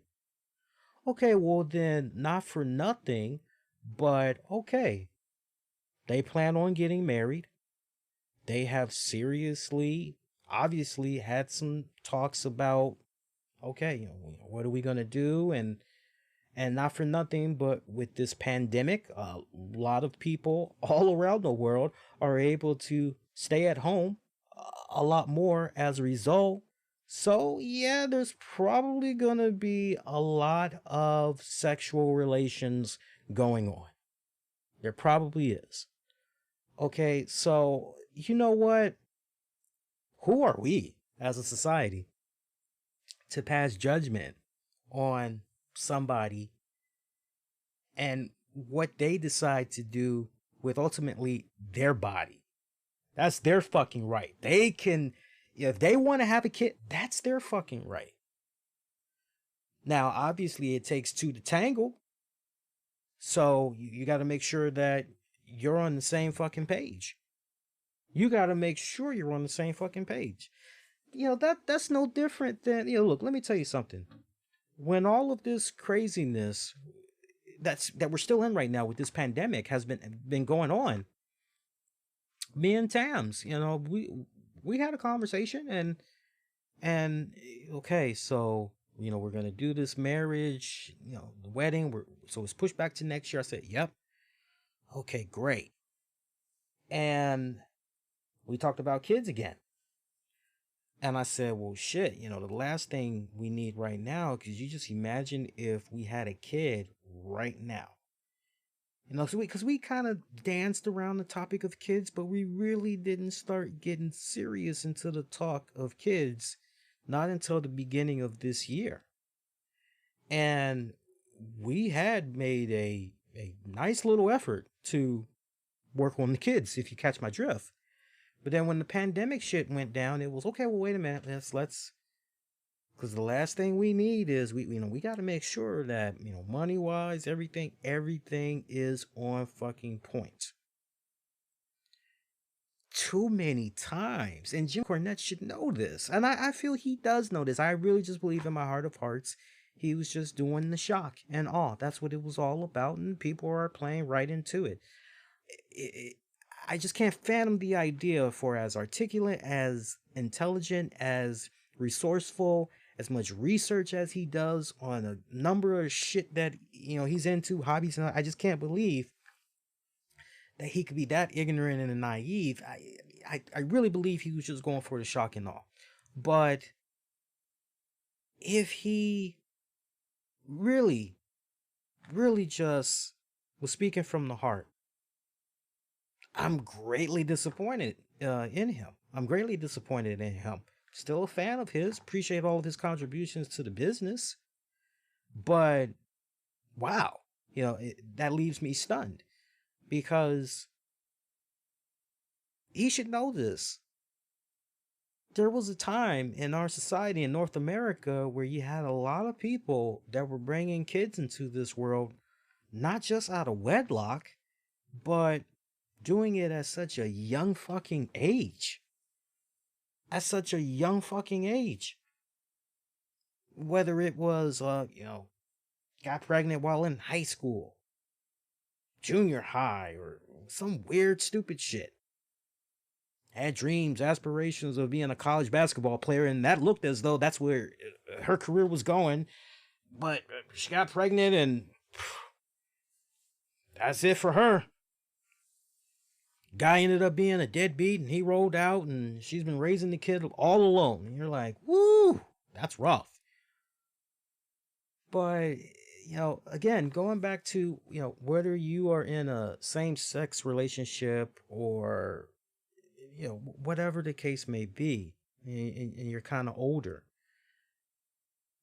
Hell, even young people. I've been friends with people that were young, and much younger than me, and they had enough common sense to go, okay, well, if we're going to bring a kid into this world, we got to make sure that money-wise we're set, everything is good to go. We got stability, we got security, and all of that fucking good shit.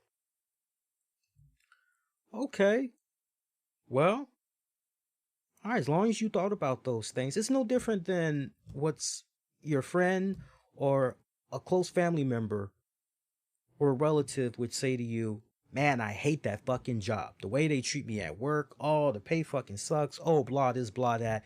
What's the first thing that that friend or that family member says to you? Well, hey, a job is a job. I know you feel the way that you feel right now, but here's what you got to do. You got to stay with them just long enough until you're able to find something else. You can't just quit right now. You got too many financial responsibilities. You just quit right now, and with what money? And then even with the little bit of money that you do have saved up, you're going to go through that really, really quick. Unless you got $1 million in your fucking bank account, okay, well then you do you. But unless you got a case like that, your money's going to disappear real fucking quick. Nah, you want to make sure that you keep them long enough, make the easy transition, find something else, get hired, put in your 2 weeks notice if you can, or even a week's notice. Boom, roll out that way. So, last thing that, especially a man, needs to be telling a woman is what she can do with her reproductive organs and all of that fucking shit, because those women have fought long and hard for decades, even right on up to now, and having the right to be able to do what they want with their body. And I don't want to go into the whole abortion thing or and all that, because that's a completely different other topic, and we don't need to go that fucking deep at the time that we're recording. If that's something maybe you want for a future wrestling with the topics, that's one thing, but I'm not gonna go into that avenue here.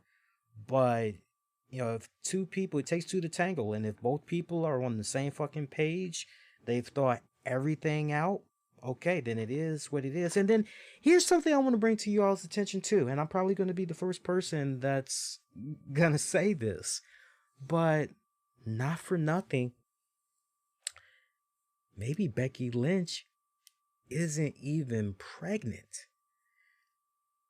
Maybe it's a ruse right now, because man, I gotta go out here and I gotta risk my health during this whole stupid ass pandemic over a fucking prop over my shoulders every single week? Really? Man, I'd rather be at fucking home and catching up with friends and family, and getting my affairs in order, and blah this and blah that.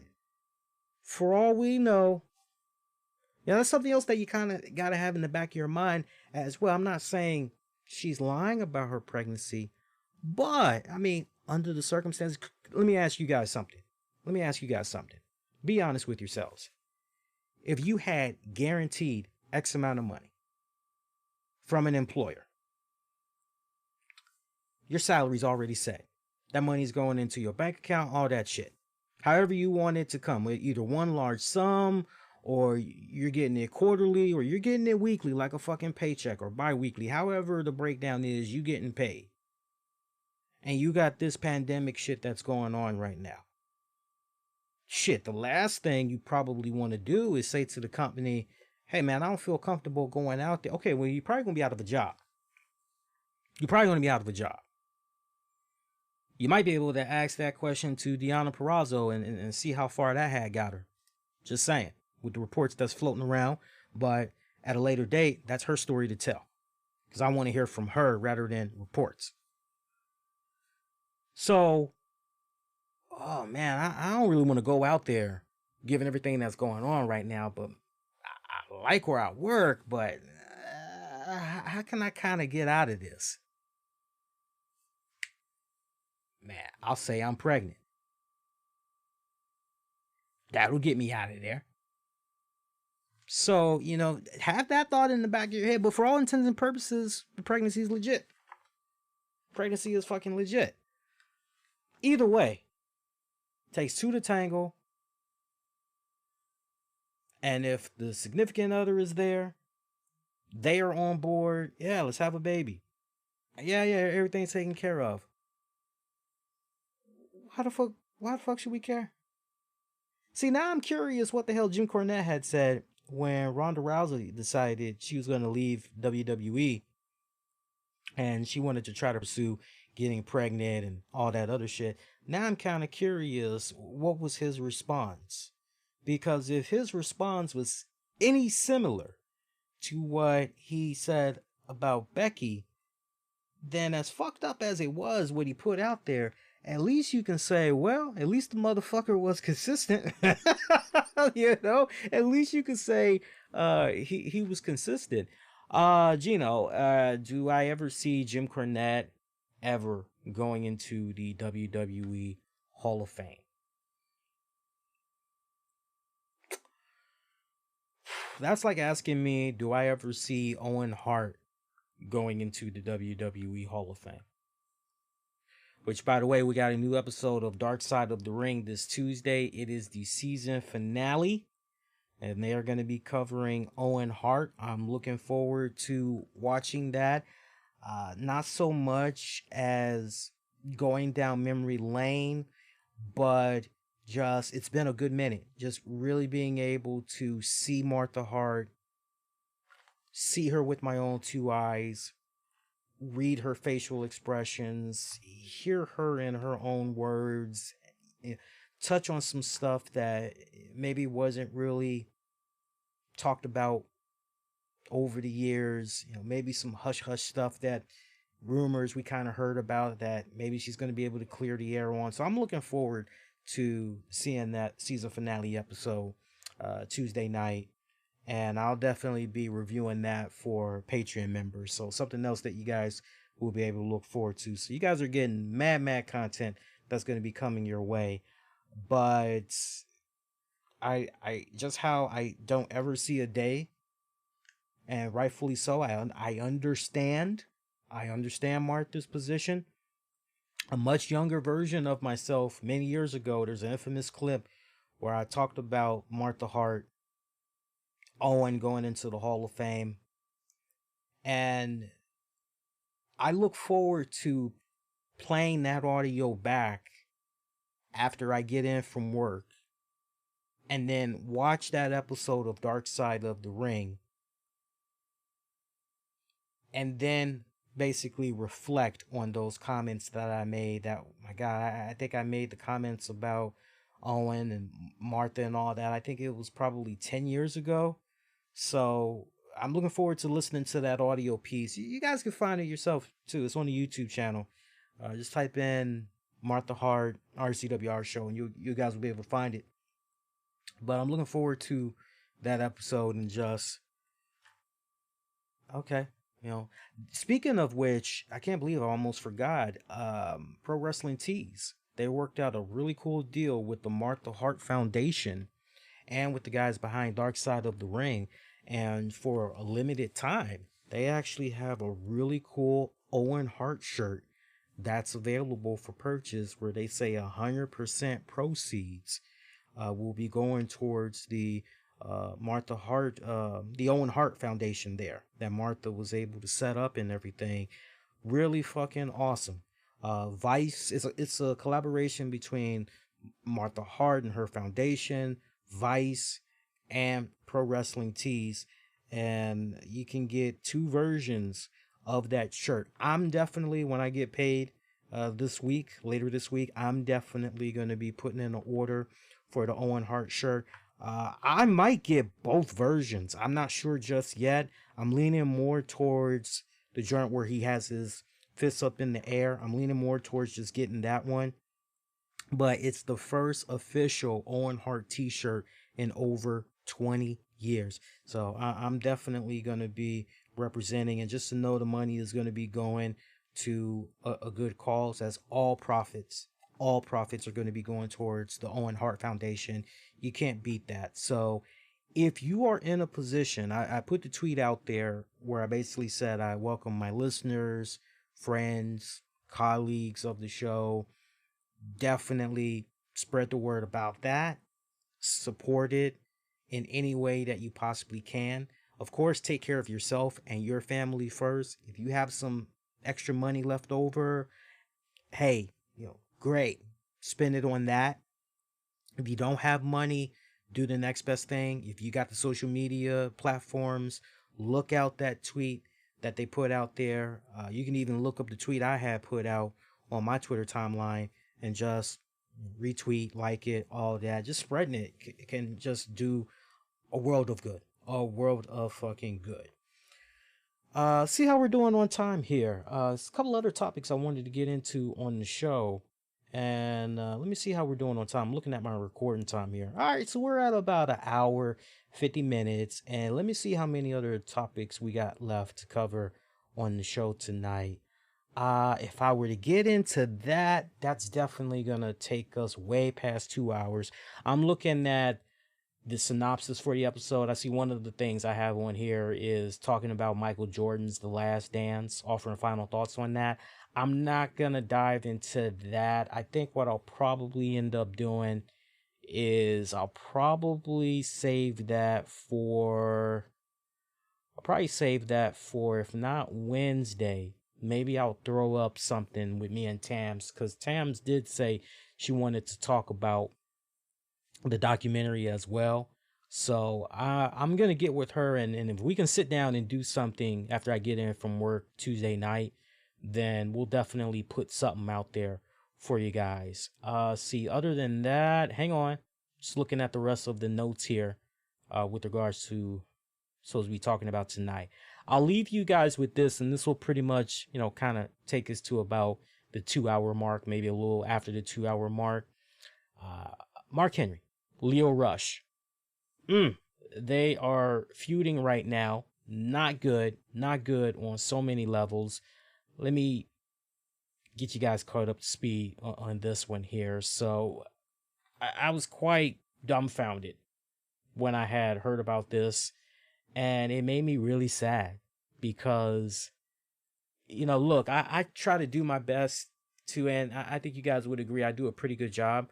I try to do my best to not have things be, oh, black this, white that, black versus white. Me, you take the time out and you really get to know me. I'm a person, I love any and everybody. I respect any and everybody. I don't give a damn about the color of your skin. I don't give a damn about your religion. I don't give a damn about your political views, your sexual orientation. The only thing I care about the most is respect. You respect me, I'm going to definitely do my best to respect you. And a really good example comes to mind. There was somebody that was trying to interact with me on Twitter. Just a quick sidebar.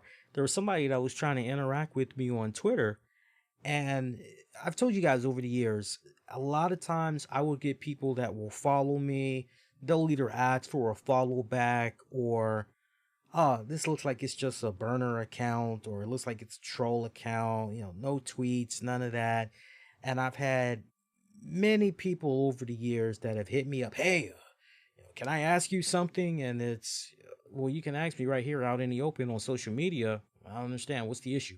Oh, well, it's kind of private. And there was a couple of times in my early years of podcasting, I would fall for that. And then when I hit them up, they're either trying to find out how I had got so-and-so on the show, or, oh, hey, I had wanted to know, how did you do blah, blah, blah, blah, blah. It's like, so wait a minute. You wanted to share personal contact info for that? Like, what the fuck?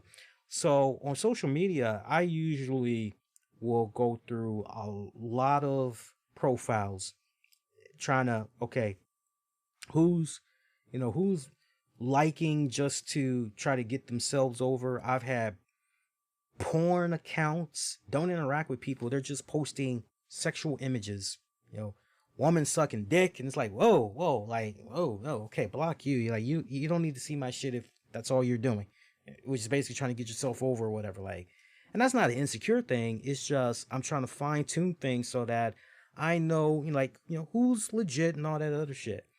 And I unintentionally, and it was definitely by accident, I have blocked this one guy.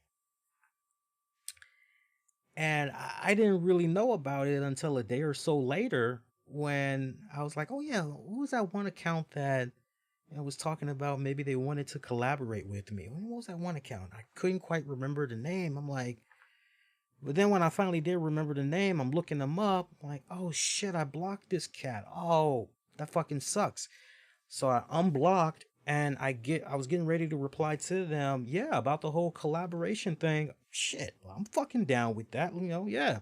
Yeah, but I was also going to give them advice and say, well, it looks like you just started your show, so worry about building up your brand first, building up a following, and trying to figure yourself out and what you want to talk about and all that. Fly solo for a bit, and then worry about collaborating and all that. But then they were so hurt by the fact that I blocked them, which again, it was unintentional. And I mean, they were saying all kinds of mean spirited, derogatory shit. And I was like, wow. I was like, wow. And, anybody that's taking the time out, really get to know me and everything, it's a case where, especially when I see people of color, again, I'm not a person, race this, race that, but when I see people of color, I usually try to represent and all that shit. When I saw that, I was just floored, and I just couldn't help but go, man, this is how. And I responded to the person on their YouTube channel. I said, hey, I saw your response and everything that you had said. I'm like, dude, it's like anybody that knows me will tell you insecure and all that. It's like, hell no. It's like, you know how many people I've helped start up their own podcasts? Wrestlers, former wrestlers, right down to the point. I'm even a fucking, um, I'm even a fucking consultant. Some of the services that I offer on top of doing voice work, I also offer podcast consultation where I monitor, people's shit. I get them set up, syndication, editing, all that fucking shit, the whole 9 yards. And I got recurring customers.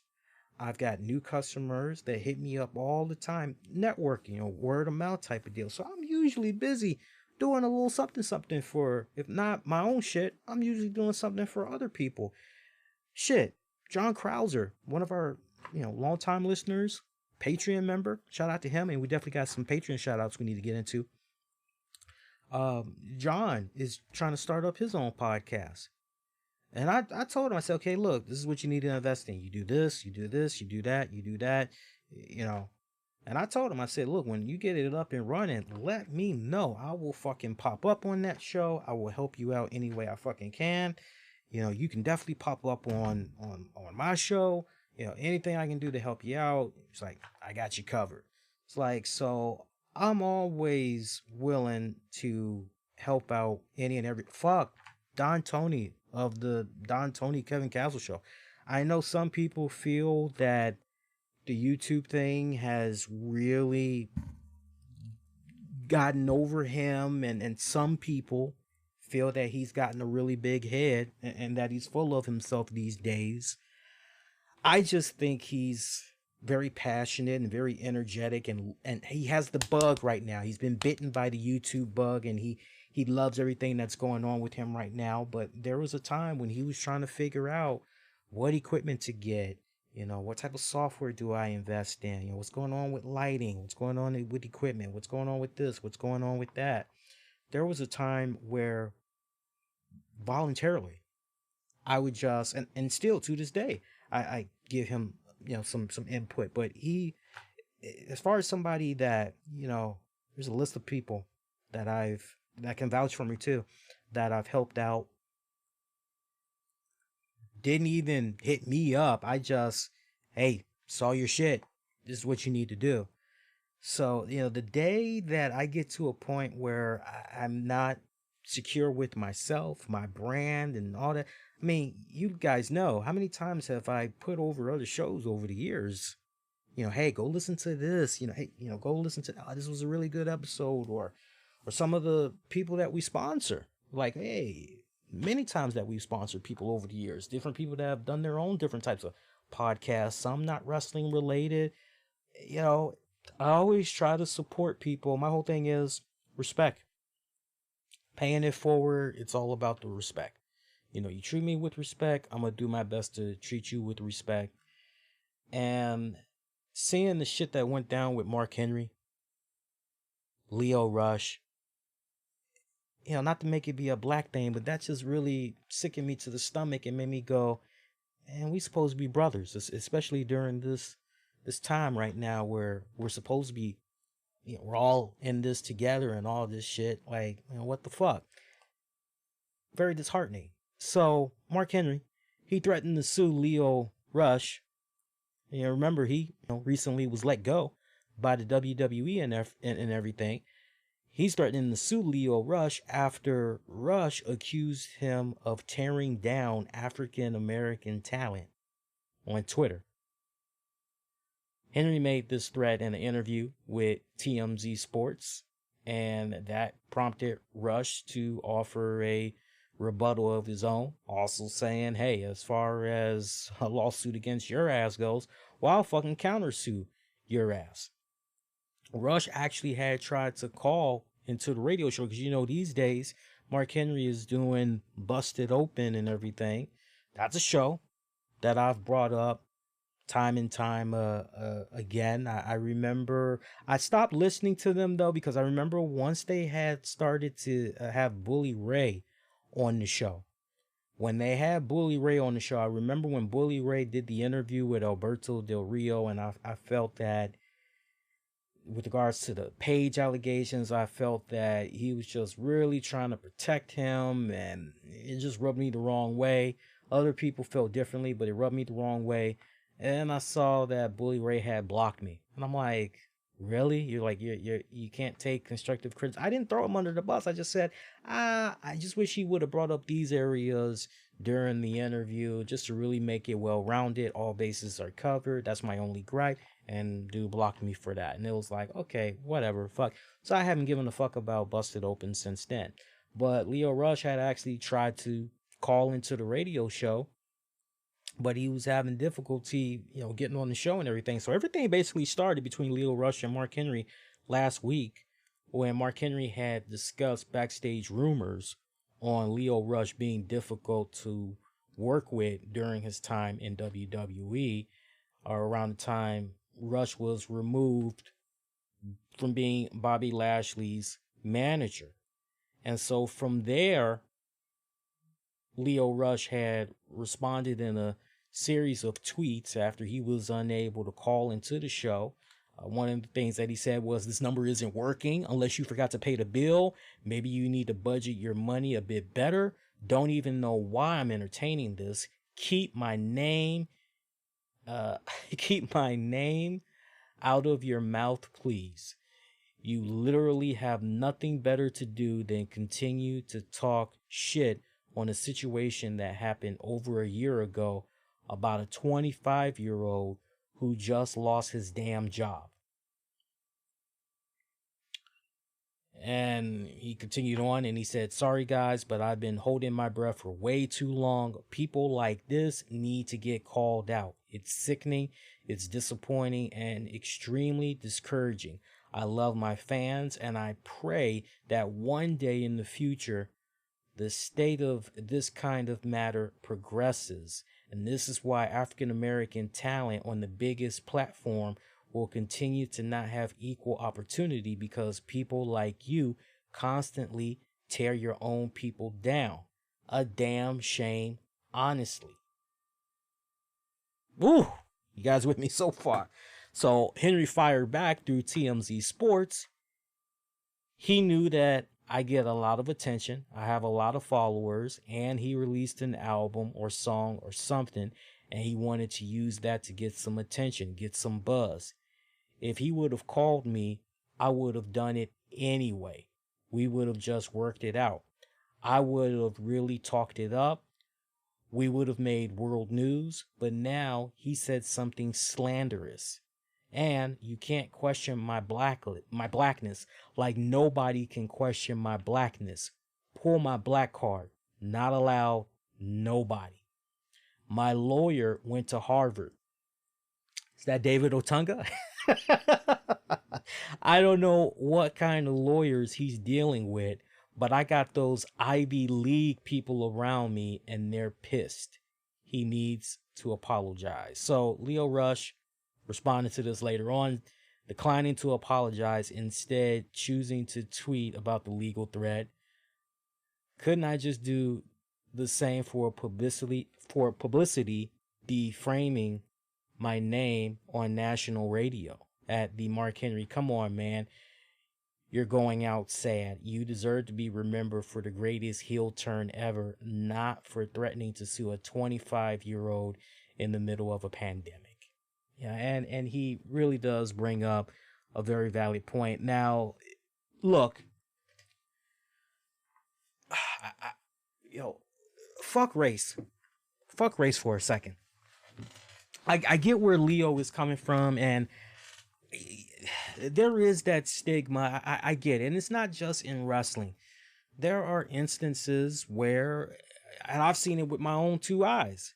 As a black person, I've seen it with my own two eyes where you have some black people that will feel very territorial when another black person comes in and they're working side by side with them, and then it kind of feels, man, am I in competition for this position here? But I'm trying to excel. I'm trying to get XYZ, and man, I look at this motherfucker as a threat. I'm trying to be this person's boss. I don't want them to be my boss. What the fuck is going on here? This is some bullshit right here. Tams told me a story about how one of her coworkers always, sister, always was very respectful to my girl. Always encouraged her, keep reaching, keep reaching. Loved Tam's work so much. When a position had came up, I believe for general manager, she was trying to push. Oh no, assistant general manager. She was trying to push Tams into the position and everything. And, Tams talked to me, and I said, okay, how much money we talking, what's going on with the responsibilities, what does this mean for our social life, looking at the pros and the cons. And, ultimately we decided, not right now, especially with the workload that Tams was dealing with at that point. So not my point, not all blacks were territorial. Here was a black person that, even though she basically had, Tams, who's white, as essentially an understudy, working under her, respected her enough and saw what she was capable of, and constantly stayed on her and, critiquing her work, giving her constructive feedback. And it got to a point, hey, you can easily get this position here. What's up? You want to do it? And sadly, and they became close friends. And sadly, she ended up getting demoted. The sister, she ended up getting demoted because somebody new had came in, and their job was to essentially find the problem, find the areas that need to be corrected, get with the higher ups, report your findings, and then those higher ups would go from there. And so eventually, when this girl came in, that sister knew, oh shit, the fuck is going on. She knew what was going on. And sadly, when that shit had went down, after the findings and all that, they got that sister up out of there. And it was quite sad how all that shit had went down. So, but she felt territorial. Because I asked Tams about it. I said, so was she coming off, territorial? And she said, when that woman came into play, yes, she did come off very territorial. I said, okay, well, now you see. And sometimes, it sickens me to the stomach when we got some blacks that's pulling that card, and they're pulling that shit. They are. And I get what Leo Rush was talking about. I understand where he was coming from on so many levels. But this is a case where there's a time and a place where we're going to go to race card. But then there's other times when, you know what? You don't even need to bring up race. You can just straight up let this be about, hey, you're talking about something that involves me, that involves my personal life. I got some breaking news. Thank you, Gino. Gino is tweeting me just now. He said that apparently JTG just put out a tweet. And so, like I said, me and JTG, we actually follow each other on Twitter here, and we've actually exchanged a few messages over the years.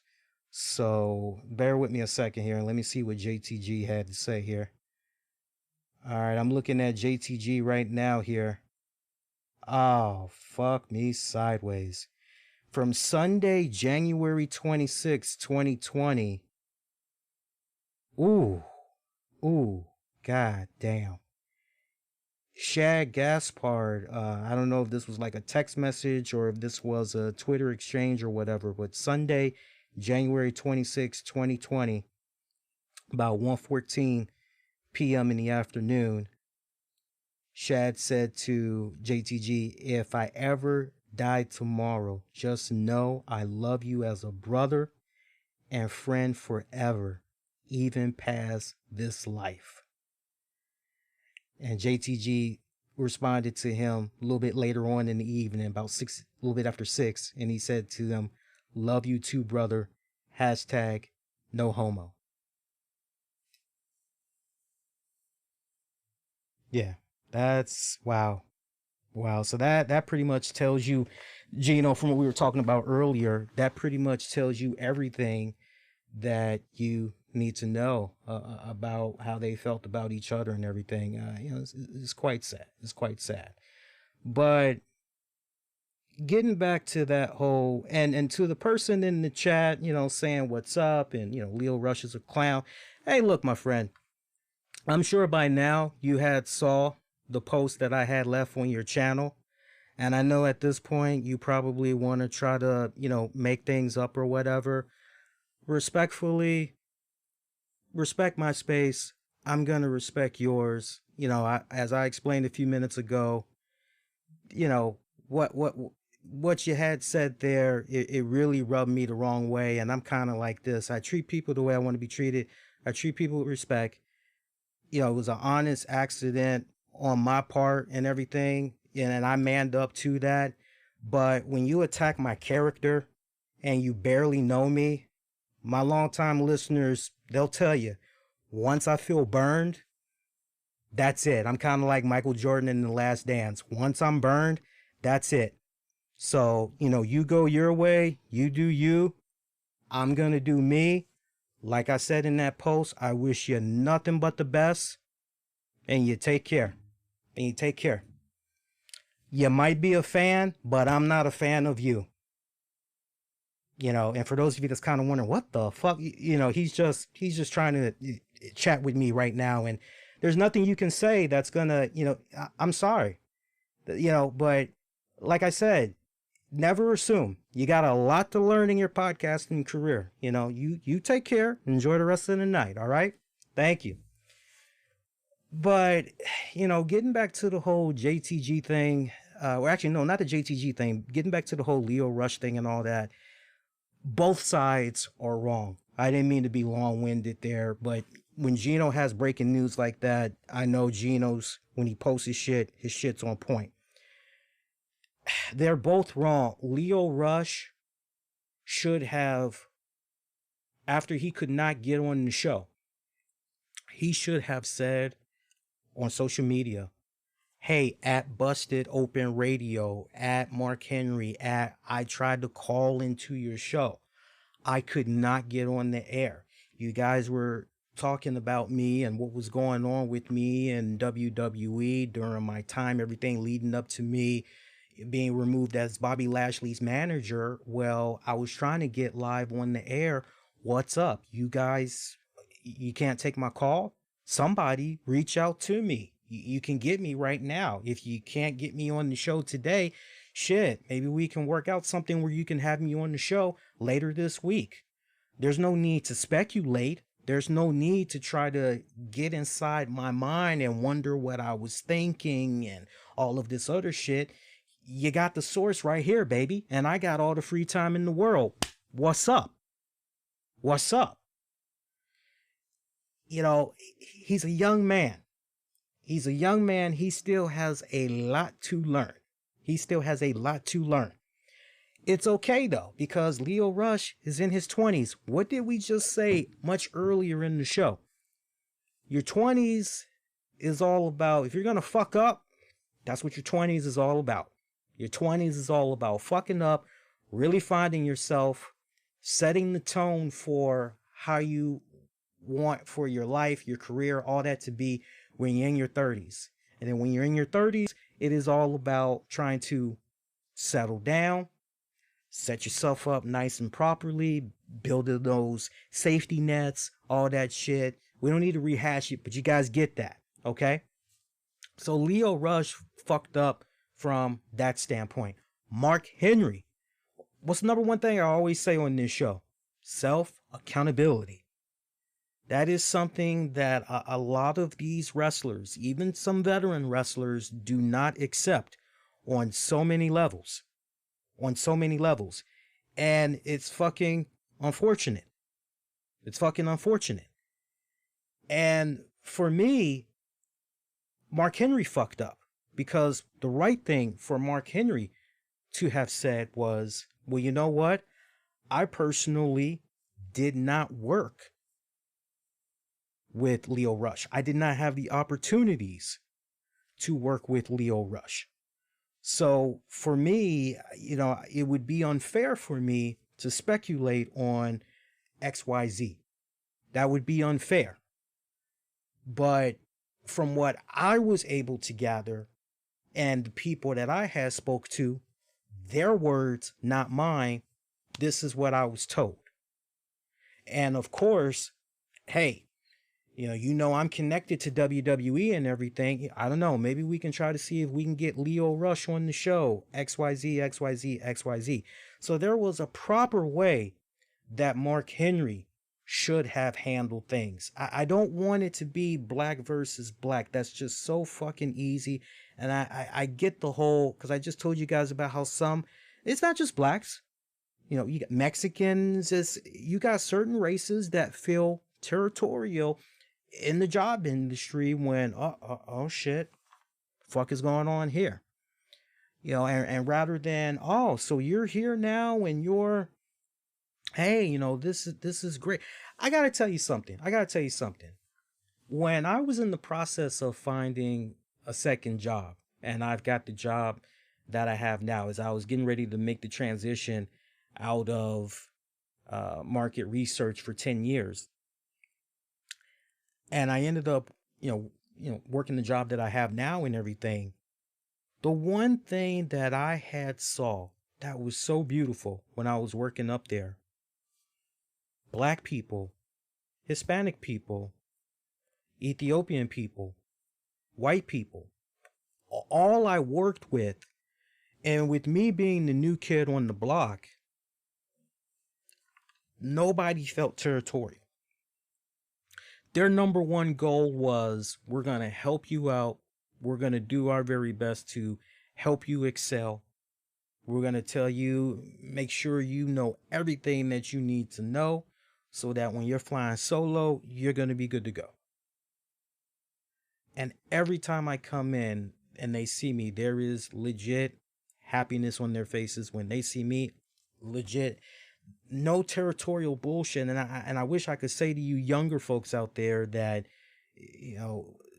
most of the jobs that you're going to be having when you're, in your late teens going into your 20s and your 30s, you're not going to deal with motherfuckers being territorial and all that, but that's a damn lie.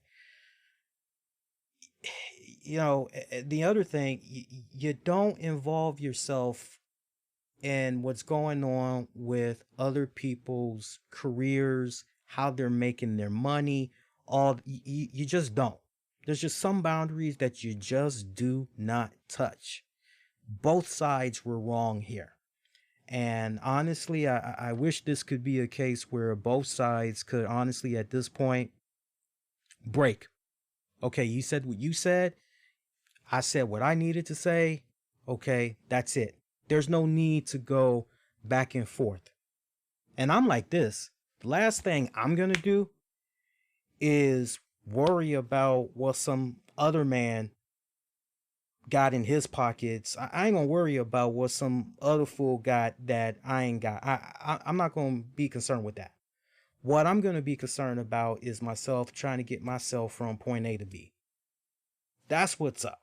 So both sides, they really handled this wrong, and I gotta tell you, it's very juvenile how both sides are operating right now, and I'm disappointed in both individuals. Leo Rush, I give a little bit of leeway because he's a kid. He has a long way to go. You know, he's a young man. I don't mean disrespecting calling him a kid, but I mean shit. I'm essentially double his age. So you know, sorry Leo Rush, but I consider you a kid, my friend. Nothing personal. You know, and I'm greatly disappointed in Mark Henry as the in-ring veteran that he is and everything. I'd have thought he'd have known better and how to conduct himself and everything. And, you know, obviously he still has a little bit of a ways to go in this whole podcasting career of his, which to his credit, he really has not been doing that long. But with more experience, you know, you need shit like this to happen. Sometimes, you know, and I'm sure veteran podcasters will tell you this. You know, sometimes you need stuff like this to happen where it's a learning experience and okay, this is what not to do.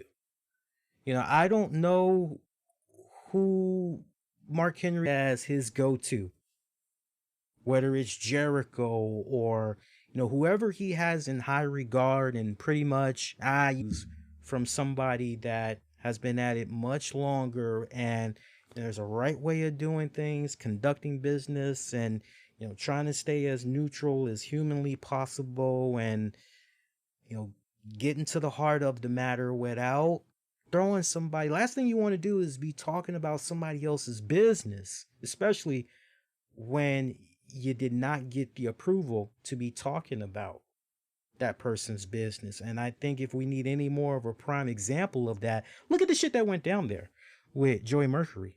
And he's putting everybody else's business out there. Speaking of putting people's business out there, I'm actually glad we're still on the air here. Let me look at how much record time. So we've been on for about 2 hours, 23 minutes. That, you know what? I want to get into this. But when I think about the show that we put out later on in the week, and we're a little bit more all over the place talking about different wrestling promotions, it kind of feels like it makes more sense to bring it up on that show. Because I promise you, if I were to get into that topic, we're definitely going up to about 2 hours and 50 minutes, and I'm not going to do that. So what I'll do for now is let's plug our Patreon members, because we got some new and returning Patreon members.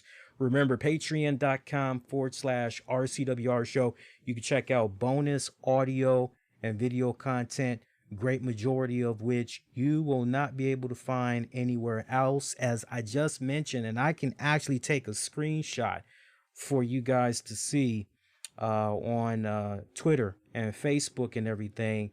I've got the 2 episodes of Undertaker: The Last Ride. So for those of you that's wondering, you know, hey, what's going on, those are going to be Patreon exclusive. So if you're expecting me to talk about it, it's not going to be out in the open, sadly. Sadly, guys. Nope, not happening.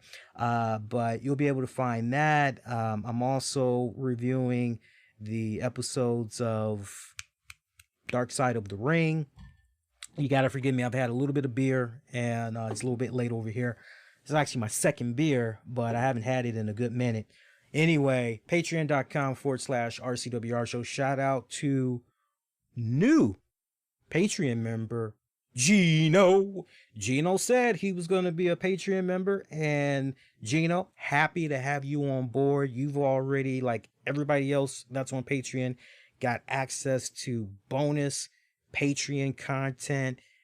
Have fun at it. Also, Gino and everybody else, know this. Now that you guys are Patreon members, I'm not sure how many of you guys are aware of this, but it's important that you link your Discord. If you've already took the time out to link your Discord with your Patreon account, then you're good to go. But make sure you link up your Discord with your Patreon account. That'll automatically convert you into the tier that I already have designated for you in the Discord. And also, I think we're gonna play around with it. I'm gonna, ask you guys, and we'll kind of go from there. You, the Patreon members. But something else that I kind of wanted to do was I wanted to do something where we can get, you Patreon guys, anybody that has a question, want to shoot the shit with me, we'll be able to do that in Discord. Because as we speak, I am constructing a new way that you guys would be able to go live with me on the air. Because I know that there were a couple of people over the course of the past couple of weeks, uh, phone line, phone line, and it was, nah, we don't have a phone number, we don't have that. But I'm playing around with some stuff, so we'll see how that fucking plays out, and then we'll pretty much go from there. But shout out to new Patreon member Gino, love you, Gino. Also shout out to returning Patreon member Justin Ripstock, love you, Justin. Shout out to Sean Kenter. Special shout out to John Krauser, Michael Wolf, John Davis. Special shout out to Tony Bing Gaming. You want the very latest in all things Marvel Strike Force, Marvel Super War, Marvel Ultimate Alliance 3. That's where you need to go, man. Tony Bing Gaming. He's got tips, tricks, news, walkthroughs, reviews, whole 9 yards. Guy is fucking awesome. Love him tremendously. Also, special shout out to my good friends over at chairshottees.com.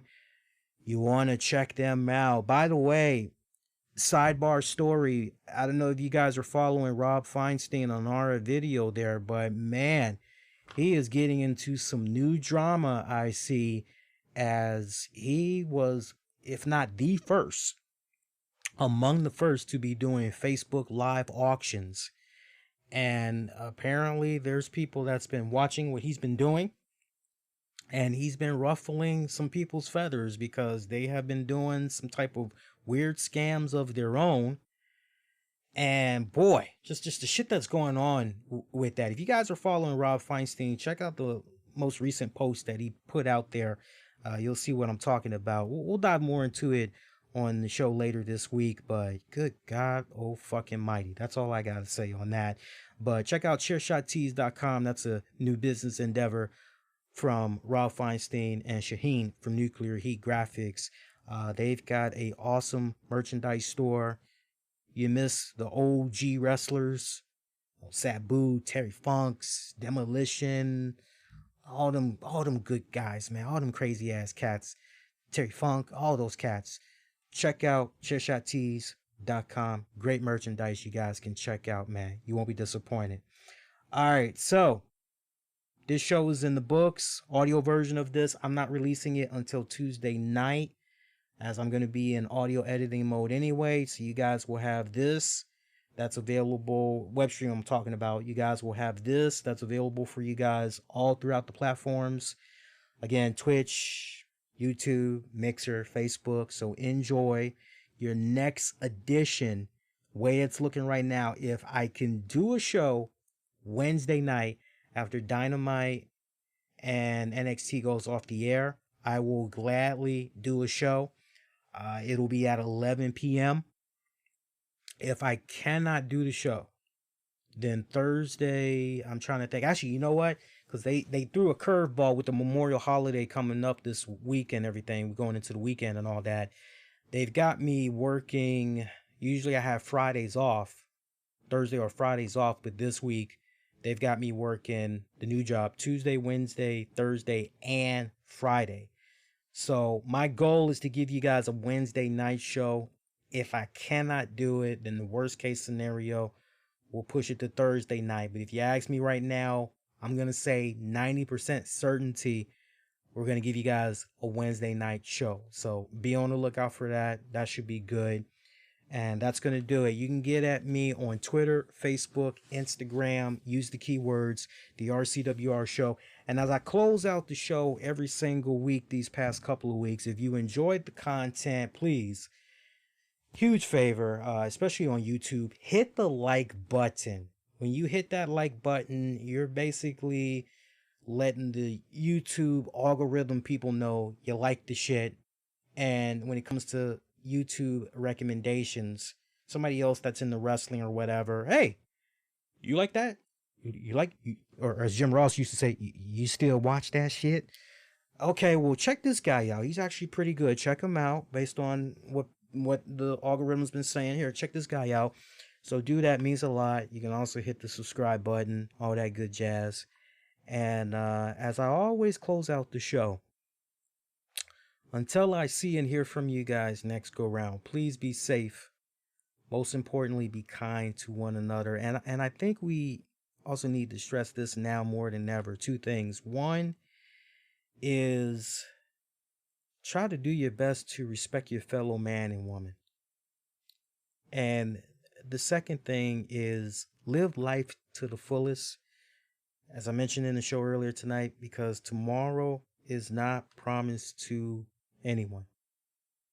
Something that we really take for granted. So if there's anything you had learned, anything tonight with regards to the Shad Gaspard thing that we touched upon, and again, thoughts and prayers, but live life to the fullest and try to have it be a case where no regrets, because we're only making our rounds on this earth just one time. So appreciate every single moment that you have. And if you haven't done so already, if there's a loved one that you haven't spoken to in a long time, or maybe you're just feeling a little melancholy, pick up the phone, Zoom, Skype. What else are you doing? If you're not working right now, when's a better time than now? Call them up. Let them know you're thinking about them. You love them. All that good shit. You feel where I'm coming from? I'll see you guys next go round. Y'all do take care.